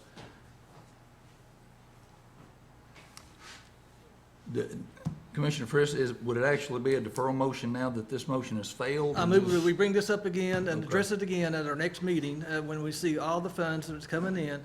That's what my original motion was. At our next budget meeting, next, what, Thursday? 2 weeks. Okay. Do we have a second? And that way, we don't do this piecing, as he says. We know what we're I'll dealing second. with. Second by Commissioner White. Any discussion? All in favor, say aye. Aye. Any opposed, say no. No. We better vote. Let's vote. All in favor, raise your right hand. Of the deferral? Well, I'm not even gonna call it a deferral because the You motion bring it up fails, so 2 we'll say weeks bring it after up the the next meeting. meeting. So 1, 2, 3, 4, 5. Motion carries. Director Mays. No, I will be really brief, because I've got somewhere else to be. So, we presented this budget, And this is specifically to the increase of pay. So the bottom line is we had a PowerPoint, which we can't play, which the majority of it is going to be a little bit irrelevant now. But it basically, we believe and we know that we are in desperate need of some salary increases for the sheriff's office. It's not the best time to do it during an election year, but honestly, we're in such dire need in some areas that if we waited till the following budget year, we think it would be way too late. I have spoke to some of you individually and talked specifically about being competitive with our surrounding agencies, and with COVID and the way that the private sector is going, that you guys have all talked about today as well. County government and government in general, it's tough to be competitive with that, and I understand that. However, it still puts us in the same boat. We're literally fighting for the exact same bodies. I have told some of you, and some who are not present, that as it comes to our jail specifically, that we are literally about 5 bodies away from not having enough people to keep it open. And that's just the simple fact of it, okay? We have, we pay an incredibly low rate to ask people to do absolutely the toughest job we have. And I can go on and bore you with all kinds of stories, but I'm telling you that I know that we absolutely are in desperate need of help, okay? Chairman. So, go ahead, Mr. Fritz. I think you was here at our full commission meeting the other night. I've asked our HR director to, and I've spelled up 3 departments that are in desperate need of salary adjustments. One was I told her it was the sheriff's department, both the deputies and the jailers. The other one was the EMS department, and the other one was the highway department. And I told her to, if she would, bring before our budget committee here, what would we need, salary adjustment wise, to bring us in line with the other counties at 3 different levels. One is maybe good, okay. One is good, and the other one is great. So we know what money wise what we was talking about, so we could make salary adjustments to the people at these different levels there. That way we could at least bump them up there. And then after we know what money we're dealing with and how we can do it, that way we can make those salary adjustments. Then after we do that, maybe hopefully we can give the whole, everybody in the county a raise. I don't know how much money we're dealing with. I think our finance director told us that we had over $1 million, so recurring money. I don't know. I'd like to know where that money's come from, but if we got that much money, we'll see. But she's supposed to be bringing us those figures. But we've already asked them to, look at your department, both the deputies and the jailers, and give us 3 different levels, fund-wise. What can we do to, not a raise, but a salary adjustment to bump them up, to try to make them more competitive with the salaries in the surrounding areas. And if So, I may- you're definitely being looked at. Well, if I may, Mr. Chairman, in regards to that, while we appreciate that. We are approaching the end of March. And for us, time is of the essence.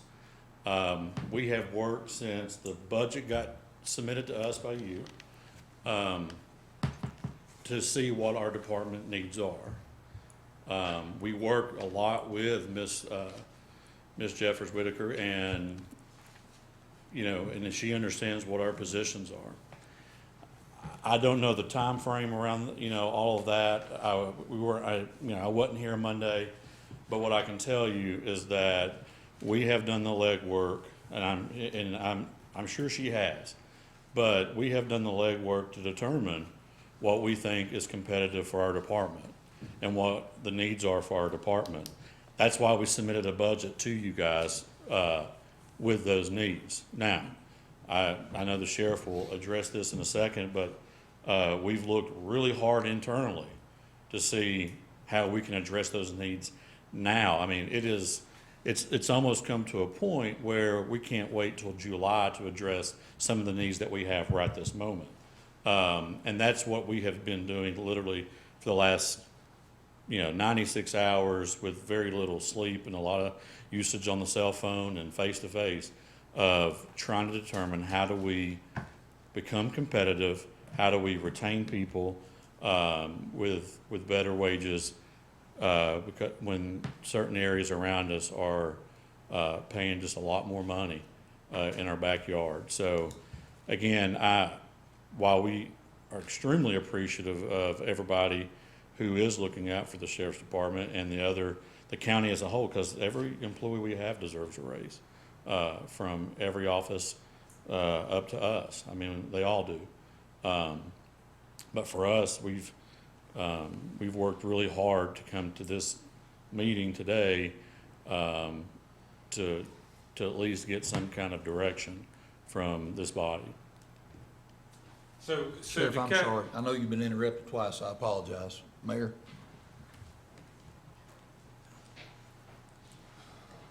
I just wanted to say to the committee, one of the things, like for any kind of jail issues, the mayor always gets reports on those, and by law, have to get the inmate database.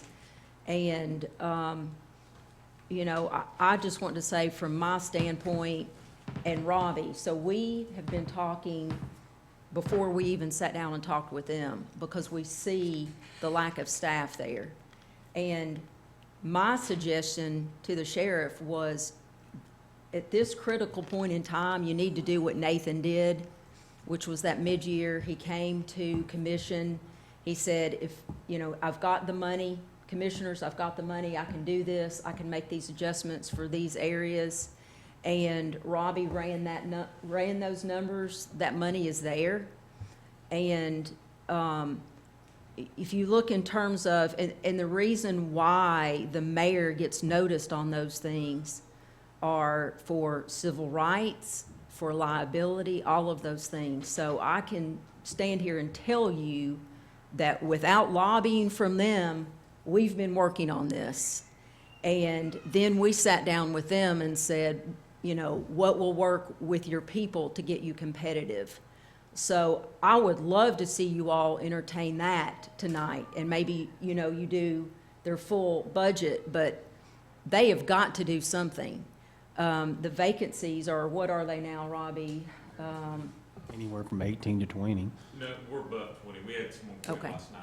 So, or now they're more. So, I mean, if, I know you're going to take up the budget in totality, but if you can just look at that, we've got inmates down there, and this is the mayor, this is not the sheriff saying this for his team, this is saying, we're on red alert, kind of like when Nathan was on, had all the mandatory overtime, people are still dialing 911, they still have emergencies, we can't turn the switch off. It's not like the senior center where we stop having activities. So, that's my appeal. Well, this budget don't go in effect though till what, June, July? Yeah, and here's just to cut to the chase, okay? It's real simple. We just experienced a weekend where we did not have the appropriate staffing. We had 2 in the hospital, so I took a 7 P to 7A shift at the hospital and sat with an inmate. Director McBroom came in Sunday night. Chief Galloway came in and sat Sunday morning, and that still left us 3 short to cover the minimum staff, bare bones staff to run the facility. So I had Captain Val and Chief Parker come in and work Saturday night, midnights. They pulled a 11, 12-hour shift themselves. And then Lieutenant Allen came in Sunday night and did the same. Now, that's just what we're doing. It's all hands on deck. We've notified some of our staff that are not on shift work that they're now subject to be called in, and that's just what we're going to have to do. But so after meeting with Robbie and the mayor and talking internally, we have looked at some numbers and crunched them and really looked all the way through a 2-hour meeting last night to some meetings we've had all day today. We have taken some money that is within our budget right now and we have addressed our entry-level pay today. It's effective now for both sides of our house, whether it be corrections or patrol. We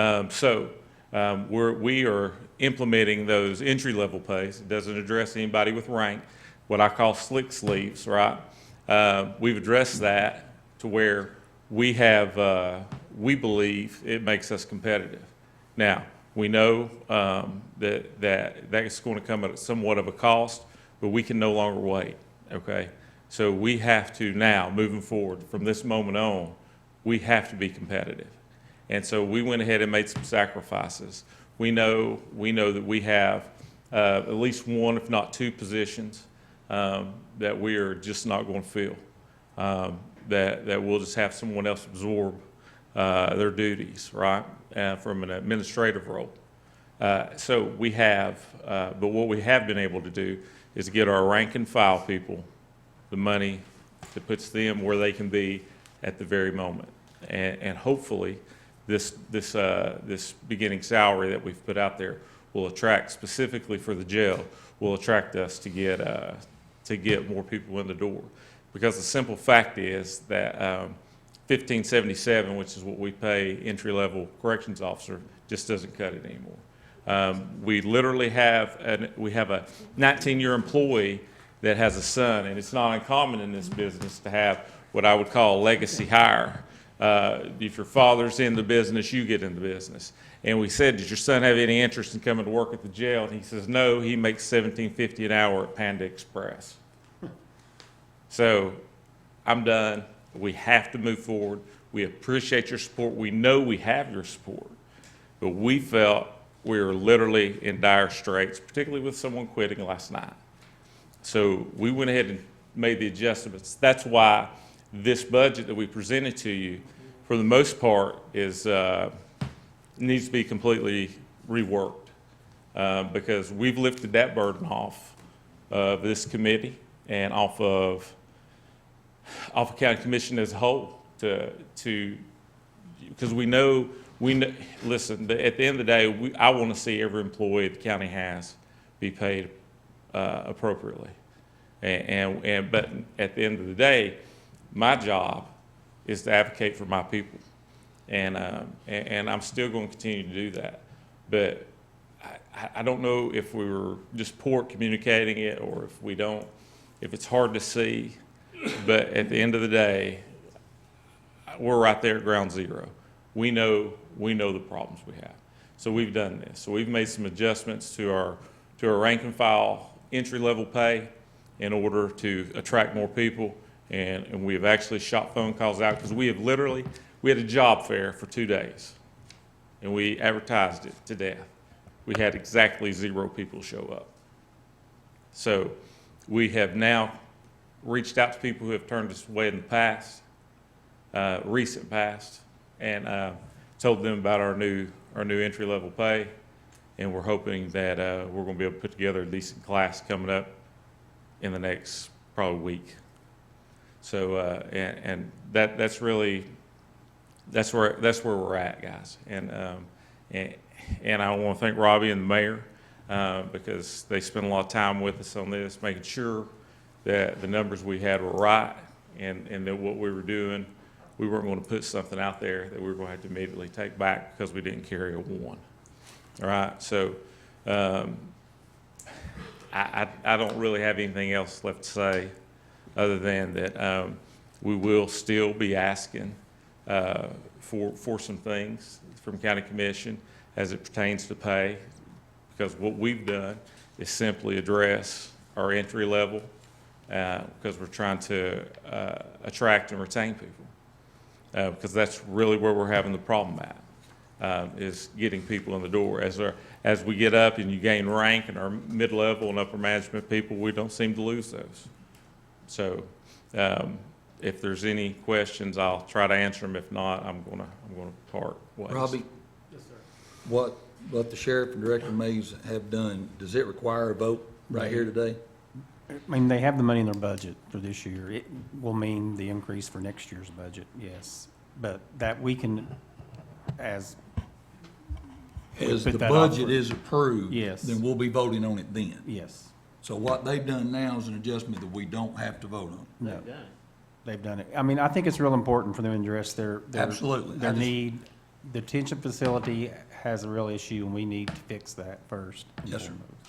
Yes, sir. And Commissioner this- Waddell and I were just making sure we were on what we needed to do. And that So should it be the doesn't focus. require a vote. No. We're good to go. Any questions for the sheriff? Just Commissioner Smoller? a couple comments, Sheriff. I think when I looked at the increases, you know, they're pretty Substantial. significant. It's kind of staggering, really, when I looked at your budget in terms of personnel salaries. And, Yes.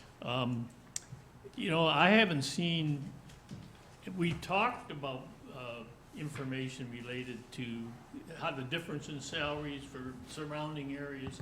I haven't seen any data, and maybe I missed it, that says, how do we compare to Clinton City? How do we compare to Oak Ridge? How do we compare even to Knoxville? It would be worth looking at. Well, you're exactly right, and I don't know those numbers off the top of my head, but what I can tell you is every agency you just named, we have lost deputies to. We have actually lost one or two to Rocky Top. And I will say too, Mr. Smallridge, I emailed that out. to Yeah. This body that shows the data of pay comparison to Clinton, Norris, Oliver Springs, Oak Ridge, Is that Blount County. recently? Roane County. Yes, Roane County. I can forward the email to all y'all too. Yeah, I We- didn't get that. we- Maybe, you know. We have shared that, and I don't know the numbers off the top of my head. However, every agency you just named, we have lost people to in the last 12 months. And that is on the operations side. We've lost two, I think, to Oliver Springs, one to Rocky Top. That used to never happen. We've lost them to Clinton. We're about to lose one to the city of Oak Ridge, and not to mention the plants. So that is the truth of it. Now, as it pertains to our correction staff, listen, you can do all the walkthroughs down there you want. You can do all the ride-alongs. That's why this PowerPoint was important to us, because we pulled video to show you exactly what we're talking about that these guys go through.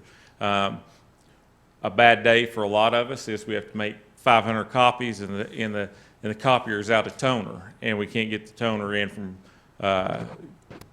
Clinton Office Supply until Friday. Well, down there, it's the only job in the county where you could actually get into a fist fight, and you get about 15 minutes to get squared away and get back on post, unless you've been beat up severely enough to go to the hospital. It's the only other job, because I can promise you, anybody in the courthouse gets in a fight with someone, they're going home for the day, right? 'Cause in the shock of it, also somebody who watched it might go home with them. On top of that, you're talking about an environment where you are literally doing your rounds, doing the job that you're mandated to do, and an inmate stomps on a bag of feces and sprays you with it under the door. You don't get to go home and shower. You get to clean up there, and you go upstairs and hope we have pants that fit you. Because particularly at that jail, when you're having a bad day and you're not into it for whatever reason, whether it be personal reasons, family reasons, health, money, whatever it's related to, you got to go in there, and there's things you still have to do. You can't just kick back and put work off until tomorrow. There are things that has to be done every day, every time, without doubt. So I cannot, for the last 12 and a half weeks, I have been at the jail 7 days a week, okay? Because I've been watching, I've been talking to our employees down there, our deputies at the jail. Guys, I'm telling you, I don't know, if that was the only job that was available to me today, I can't say that that's what I would do. It's that difficult, just simply is. And we got to help them, and we're going to, one way or the other. And I want to say, I'm not saying we don't need to do something significant. I can promise you I didn't take it that way. Yeah. I know those numbers are shocking, but I will say this too. I think that we have to Listen, as commissioners, you guys you bear the responsibility of every department, and you have to make tough decisions. Just like when we talked about Unit 1, I talked about I wouldn't want to trade places with you, right, and have to make those decisions. Because back when we talked about Unit 1 and getting more patrolmen on the streets, the body of 16, you will dictate how many inmates I can hold. You will dictate what our response time is based on how you vote on our budget, our committees. It's the same thing here. You guys will dictate the quality of candidate we have at the jail. You'll dictate the quality of candidate we have applying with us on operations. I wouldn't trade jobs with you, particularly for what y'all get paid, right? I mean, I just wouldn't. But still, at the end of the day, these are the hills we have to climb. And I, for one, cannot stress enough how important this is. I just can't. And I'm telling you, if I wasn't as passionate about it as I am, I couldn't lay my head down at night knowing what they go through down there. I mean, we can show you we have a patrolman that literally, like I said, you can do all the ride-alongs you want, you can do all the walkthroughs you want, you may never see a thing, because generally everybody's pretty much on their best behavior, right? We have a video of a patrolman who's literally wrestling a naked man in the middle of the road. I can tell you this, you know how when people are about to get in a fight and someone takes their shirt off, you know a fight's about to happen? Well, I think the best way to avoid a fight is strip down naked, because nobody's going to want to fight the naked guy, right? Well, we have to. And I'm telling you, it's eye-opening what goes on, particularly at our jail, and particularly what we ask of these people for $15.77 an hour. I get it. We don't get into this business to get rich, but we got really good people that deserve to be paid better. Commissioner Waddell.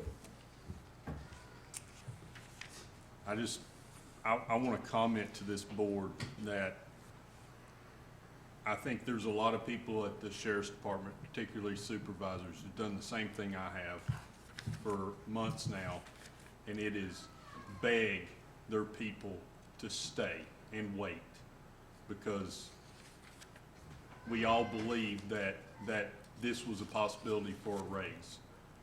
But understand, they've been waiting, and supervisors have been begging and promising, please, just wait, just wait. And I guarantee they're all watching right now.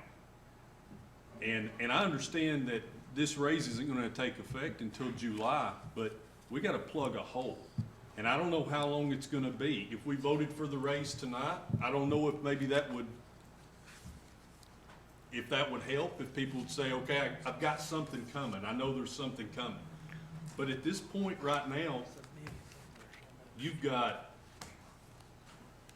factories paying starting $21 an hour, plus shift differentials.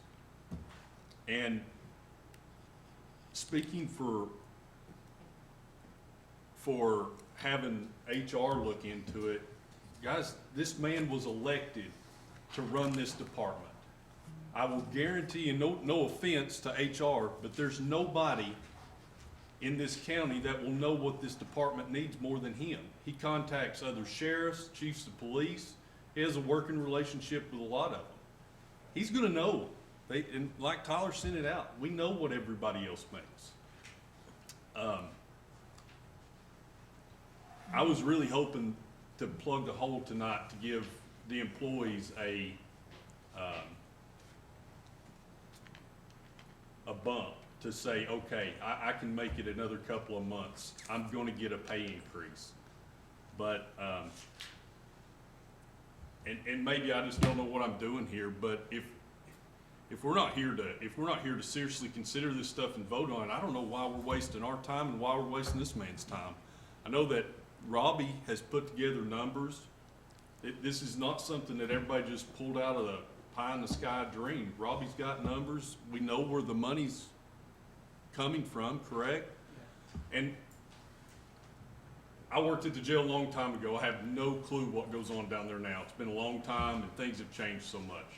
But I do remember the sheriff up here when he asked for people and he told us, if I can't fill those positions, I'm giving those people back, giving the money back. If he had that money back that he gave back, he could probably fix all the problems at the jail without being up here at this podium trying to explain to everybody how important it is. That's all right. To cut to the point, first off, Commissioner Fritz, I appreciate you getting Kim involved, because Kim does know. I work with HR quite a bit, helping us track, because literally the turnover is so fast that it's unbelievable. We, just a quick example, probably 6-8 months ago, we hired 24 people for 20 open spots. 6 months ago. Standing here today, I have one of those 24 left. We overhired by 4 because we knew we were going to lose them. We were going to lose some. We were hoping to get a net gain of 15 out of 24 hires. We have 1. Bottom line is, on the entry level and our people without rank, we have addressed it internally tonight, okay? If you guys want to reach out to myself or Tyler and let us know or get some more details about what we've done, we'll be more than happy to share it with you. But we will be back and revisit and talk about what we can do for the rest of our department. And I get it, I know it's not free, but we've made the decision that we're willing to cut a couple of positions on the operations side to ensure that we're taking care of what we have. And really, that's what I got. So there's really nothing for you to vote on, but my plea to you is please keep us in mind, and trust me, we'll be back. Commissioner James. I think I must have the wrong opinion. I thought this was a committee that would, what? Speak into your microphone. I'm speaking to you. You have to be closer, Bob, or they can't hear you. There you go, Bob Okay. Barker. This is a committee, a budget committee. We don't make final decisions. I thought we were meeting here today, and I could be wrong, and if I am, correct me. I thought we were going to give our vote and decide to recommend or not recommend to the county commission in 2 or 3 weeks. Is that not what we're supposed to do? Ultimately, we go. We get there. Well, how are we going to give him any money or hire any more people? Now, you said something that 6 months ago you started having these problems, right? No, sir, I didn't say that. I said 6 months ago we hired 24 people for 20 slots. These problems have been ongoing long before I even arrived.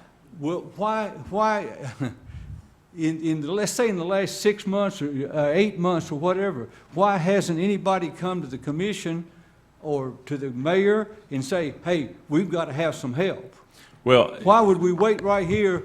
And now the other thing is, the other question I have, and I don't know whether this is legal or not, maybe it is. Are you asking for your budget for next year to start right now? absolutely not. What are you asking for? I've not asked for anything.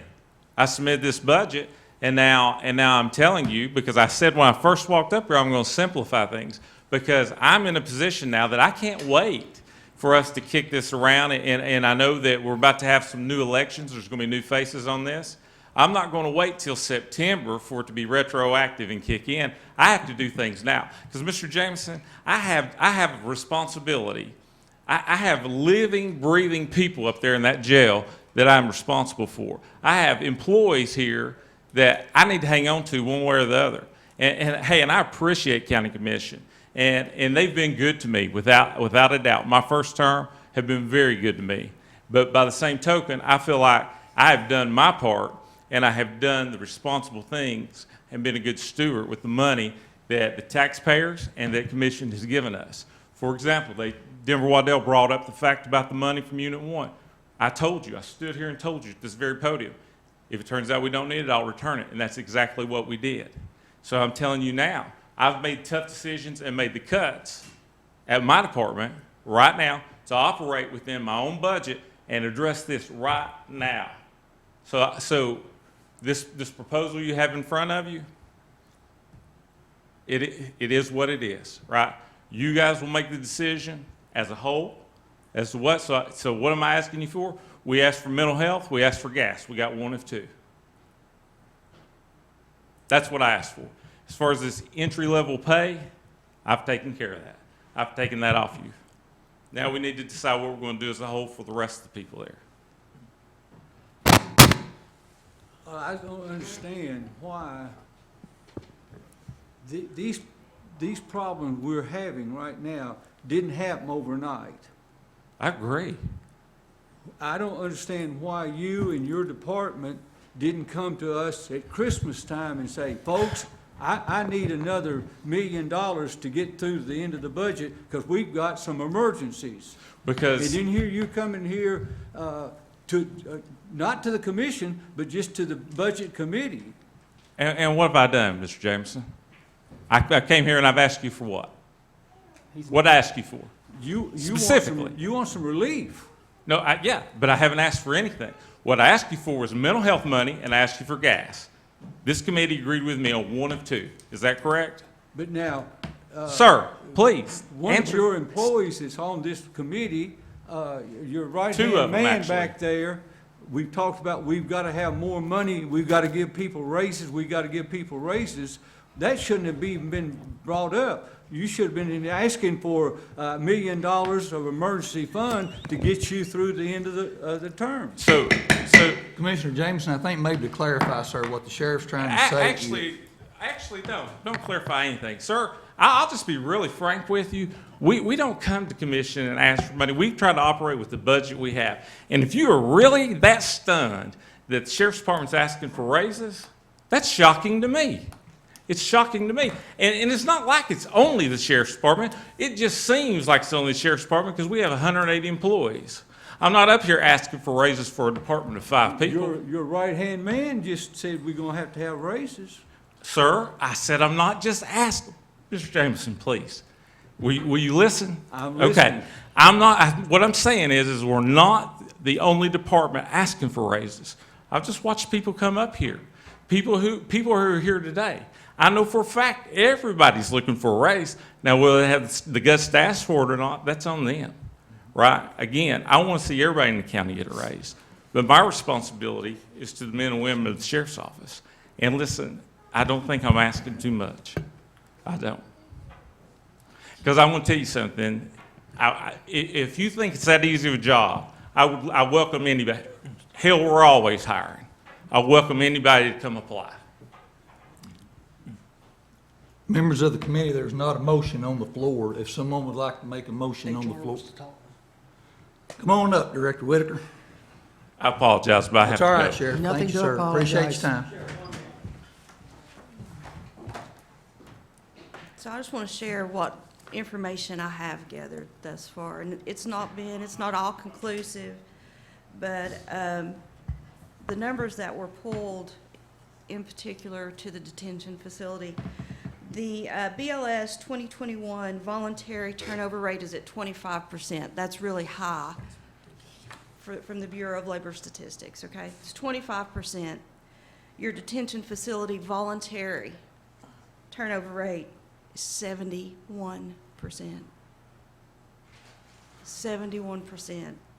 If you go by SHRM's 33% of what it cost of the hard and soft costs to replace those people, what we have lost just with the detention facility in 2021 was over $467,000. So it's that kind of money that if we turn around and input it back into our employees, into their salaries, that we could be saving. It's not just the sheriff's office, there's others, but when it comes to them, for those that hit 50% and above, was just the detention facility corrections officers. Those are the ones that we really need to address, and it sounds like the sheriff's team has done that by cutting other positions. And I don't know that that's the answer. I know it's probably the answer for them today, but I don't know if that's the answer moving forward that we probably would need to look at. I've got other numbers if you would like for me to share those, as it relates to turnover rate and cost. One of them, of course, is Jeff Cole, the county clerk. His turnover rate for 2021 is 65%. So it's affecting all of us. We're all impacted by this. But I don't know, we've hit a time to where we're not able to offer teleworking. We can't work from home. That's not really what government is about. We have to be here to wait on the customers. You have to have that customer service. It's like a restaurant. They can't telework either. So what are we doing to meet that need? How are we getting there? And it's going to have to be salary. But when we're paying people, we've even got people that we're paying minimum wage. So that's why we can't get our folks. Mr. Chairman. Commissioner Dannenberg. Thank you, Mr. Chairman. As a member of this commission, I feel it my responsibility to try to take a look at why I'm here. And why I'm here, I need to know what's going on in this county. And I feel it's my responsibility not only to know what's going on in this county in general, but even specific to departments. And in particular, there are certain departments that I feel that we really need to pay very close attention to. EMS was one, the sheriff's department. These people need our attention because the situation with our jail is nothing new. This has been an ongoing problem for a very long time. And it has come to a situation now where it is critical. And if you're not aware of it, you need to start doing your homework. And when I said that I trust Mr. Mays and Sheriff Barker, that they have done their homework, that they know what their needs are, they know what the money situation is, that I will do whatever I have to do to support them. Because I feel that is my responsibility as a county commissioner. Regardless of the fact that I'm from Oak Ridge, that doesn't matter. My responsibility is to Anderson County, and it always will be. And I hope that I continue to keep in touch with our county departments and not to make a pest of myself, but at least to know what's going on. Thank you, Mr. Chairman. Director Mays. Just really quick, I'll be very brief. To answer Commissioner Jameson's question about why weren't we here at Christmas, just to address that, we have tried to respect this body's position on mid-year budget increases. That's something that this department, this body has been very adamant about, for as long as I can remember, is that, you present your budget at budget season, it gets approved, and you claw like heck to make sure between July 1 to June 30th that you operate within those confines. And to that tune, some of the things that we've done to address, the sheriff just mentioned it. He left me off the hospital list. I got to sit at the hospital on Monday. We've all been put in a role outside of what we were hired to do to get us to this point. That's why we have these budget processes to tell you what our needs are. Wages are not a new problem, like Commissioner Dannenberg said. But just to answer your question, we've tried to respect the process. We tried to eliminate as many budget amendments that gets submitted monthly. We really try to operate within the confines of what we requested the fiscal year before, and that's what we've done this year.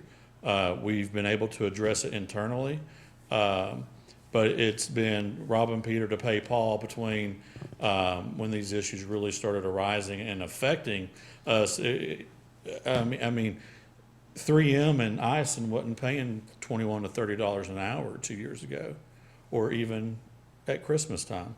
all of these things have changed so fast, right before our very own eyes, for us to be in this position. But I just wanted to answer that, just to be clear, is because this body has always asked for us to operate with the budget that we are given, and that's what we've done. Thank you, Director Mason. Let me say one last thing. I promise I'll shut up after this.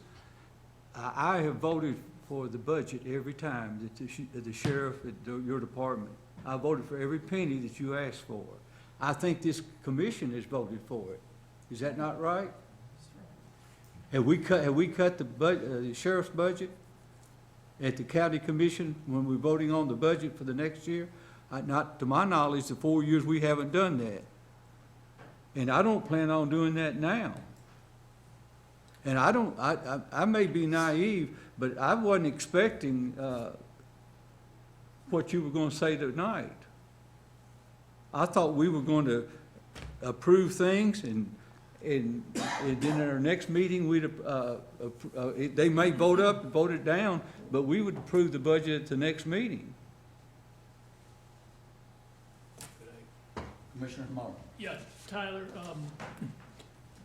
let me ask Robbie a quick question. I don't have the calendar in front of me, but when do we meet again? And Our regular scheduled budget meeting on April 6th, the first Thursday in April.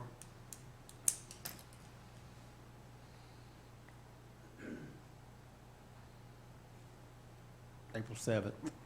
We're Okay, scheduled for April 7th. And at that time, we were scheduled to approve for the budget committee to approve the budget? Or reject budgets. Yeah. If we reject a budget, they have 2 weeks to submit another budget. Tyler, is that time frame put the department in a bind? No, like the sheriff said, and to be honest with you, when I even submitted the presentation to everyone, we were in the middle of very fluid conversations that have been going on for quite some time. It was the last 48 hours or last 72 hours is when things really started to develop and change in terms of really digging into what we can do inside of our own funds. And that's what we elected to do. And so by doing that, it was, what we submitted was just not an accurate portrayal of the current needs now that we've made some adjustments. We still have needs. Now, our understanding of today's hearing, or today's meeting, was to present our budget because we were one of a few that submitted a budget with an increase. The first two issues that we brought up, we weren't asking for a vote. We were just letting you know this is why this line item is higher this year than last year. Again, the wages, we really were very proud of the work that the four of us, and really 6 of us, have done in the last 48 hours, because it's been tough decisions. Not fulfilling 2 positions that you think you may really need and absorbing it, those are not easy decisions. Those are not easy conversations. But we look at this from a holistic standpoint too, that we're not the only game in town. We know there are other departments. And so in every budget, believe it or not, we have submitted some cuts in some areas. I know $30,000 doesn't look like a lot when you've got a budget the size of the sheriff's department, but nevertheless, we try to run as lean as we possibly can. But in terms of the wages today, we were going to ask this body to tell you, those numbers are not an accurate portrayal anymore because of the decisions we've made especially at the jail level, to stop the bleeding. And we've got people that would love to come work at our detention facility, but it's been the pay has been what prevents them.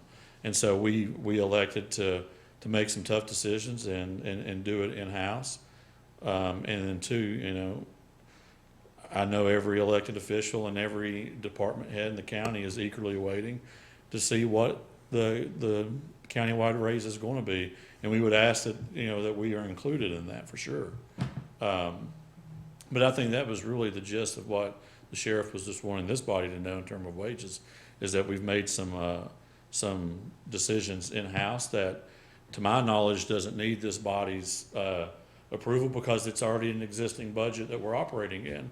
We just wanted to tell you, to let you know, hey, this is something that we're doing. This is something that we feel like is necessary at this current moment. And then, you know, If I could explain that maybe in more detail too. Based on the number of open positions they've had this whole fiscal year, they have built up quite a large, like their detention facility, the pay has probably $1.2 million available still. They've not spent any of their money, so they're able to raise their entry-level salary position or hourly wage so that it's more attractive to hire. So maybe they can hire, we're actually above with what they're wanting to do, we're above a lot of the surrounding counties and cities now. And that leads me to saying about the process today, I think we would have been better off to make this a non-decision. You know, when you sit up and you hear from you and the sheriff and the other people that spoke, gives you time to digest, you know, discuss things, and then you're in a better position to vote. You feel like you know what you're doing. no, you know? listen, And I'm just Yeah. suggesting that would have been a better process in my thinking. yeah. But, Yeah, I understand that. And listen, I want this body to know from September of 18 to us standing here literally as I speak, that this body as a whole has been very good to our department. And we are very appreciative. And the unfortunate part is, you know, I know this body would love to give every department their wish list and all the money that they could possibly have to provide the best services for the taxpayers. When we took office, we had issues with cars, we had capital outlay, capital issues. There was just a myriad of things that we've tackled over 3.5 years. You know, and we've made some adjustments at the jail, but it's adjustments that we've got to, you know, that, you know, that deserved our attention immediately. This is, and again, I don't want this body to think this was you know, we were running around with our hair on fire type deal. I mean, this is something we've been working on for quite some time. But again, and just a little side note, I don't know if you even have seen it, but, you know, a big competitor of every jail in this area is Morgan County Prison. It's in our backyard, and we can get there at a moment's notice. 18-year-old wants to go to work there and they get hired, they start out at $21.39 an hour. That's what we're competing against. We have an employee that lives in Morgan County, 5 minutes away from the prison. And as my dad used to say, she's hanging on like a hair and biscuit, and we're trying our hardest to make sure she does. She's a great employee, and this is a way that I think that we can retain these folks. But again, we appreciate everything you do for us, but I felt, you know, these were just issues we needed to address immediately. Thank you, Director Mason. Commissioner Fritz.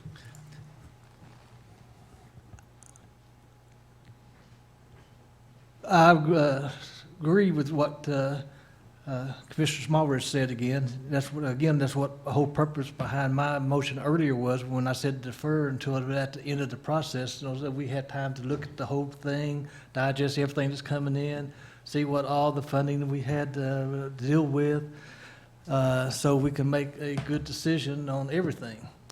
This, by me saying that, I'm getting the indication and a lot of comments saying, you're against the sheriff's department now. Heck no. I mean, if you look in the past, I've voted for everything, every tax increase we've had in this county since I've been a commissioner.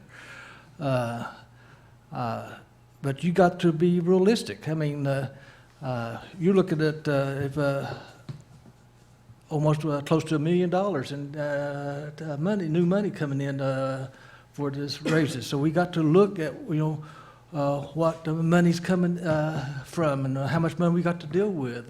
We got, say, other departments, how much money will be available. This is an election year. I mean, every single time we've had a tax increase, we've passed the budget by 9 votes exactly. I mean, there's some commissioners ain't going to vote for a tax increase.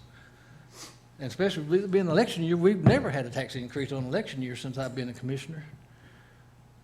So, I mean, we've got to say, the whole purpose behind my deferral thing was to wait till we hear all the budgets, then look at the total money coming in, how much money we got to deal with, and then address the needs. That's the reason I said, we got 3 departments out there that are hurting for money. And this is no way to say, denying anyone the funds or funding or anything. This right here is saying, we need to do our due diligence and look at everyone and look at what we've got to deal with.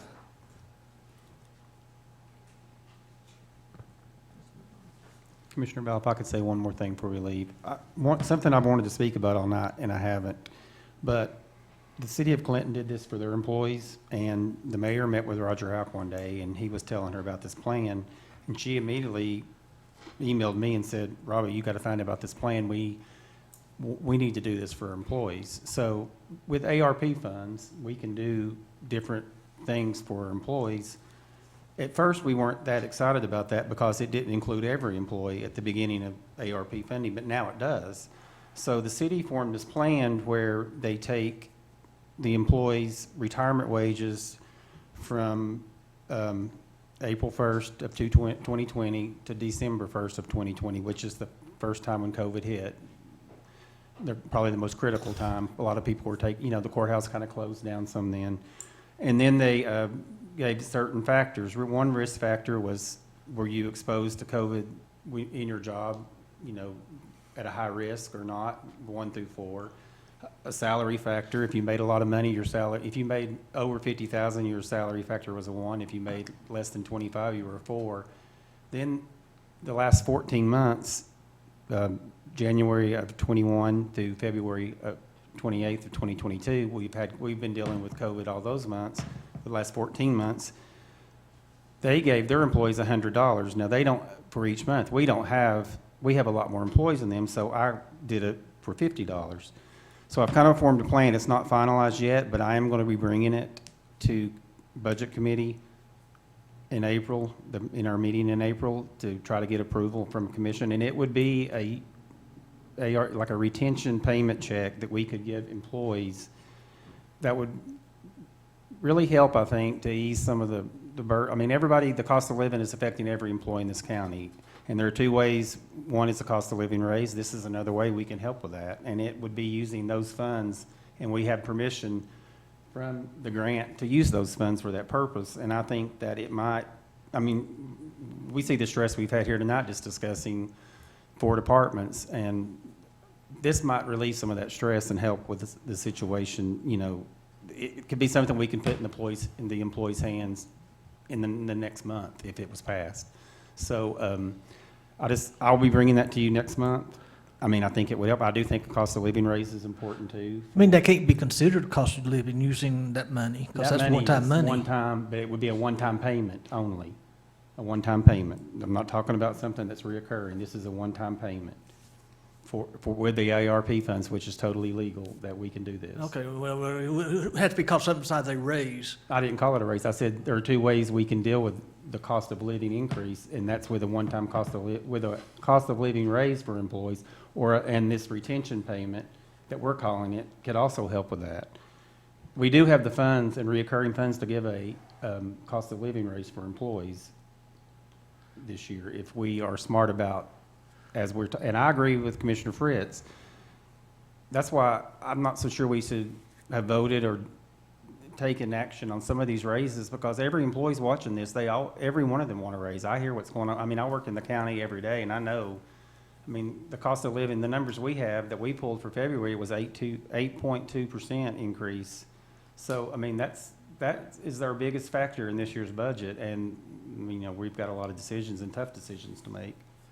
But I do feel like it was important to deal with the sheriff's department and their detention facility issues. I mean, we don't have the turnover in the jail, in the deputies or dispatch or SRO officers. EMS has fixed their problem, and Nathan is, I mean, honestly, they are paid well now, and they have great shifts, and they're happy with what they've done. They've worked on that the last 2 years, and they've corrected that. So the biggest issue in the county was the detention facility and our employees' compensation, and so I think that's what we need to, I think those are the things we need to address. That's just my 2 cents. Thank you, Robbie. Any old business coming before the committee? Mayor Frank, go ahead. I know everybody's tired, but I do want to end on a positive note and just really thank you all for the work you do. Dr. Smallridge, I did focus in on one of the comments that you made about the sheriff's salaries, and some of the increases were pretty staggering. And I do want to clarify for folks at home, and then also you, every department, and so in this particular case, the sheriff is advocating for their department. But then they also recognize that there's only so much money to go around for highway and EMS and animal control and all of these other programs. And so what you all really, I want to congratulate you on in these previous years, you've done a great job of balancing that and saying, okay, here's where the critical needs are, and we've been hearing about that tonight with the jail. And then let's take the rest of the money and see what we can do for everybody. And I know you're going to do a great job with that. You all know that. The departments all understood when they were told and given that guidance, don't come with employee raises, because we're going to deal with that. And you all are going to deal with that. And there's a lot of patience. I mean, they all understood. We didn't have any upset departments. And Robbie's going to be bringing you where we stand, what extra money you have, and where you can adjust, because we know we also don't want to go hit the taxpayers up for this as well. So it's a balancing act, and I want to thank you for doing that. It's a tough job, and a night like tonight was very stressful, but you've been doing a good job, and you're going to get this one right too. So I just want to thank you from me. Thank you, Mayor. Any old business? Any new business? Any other business? We are adjourned.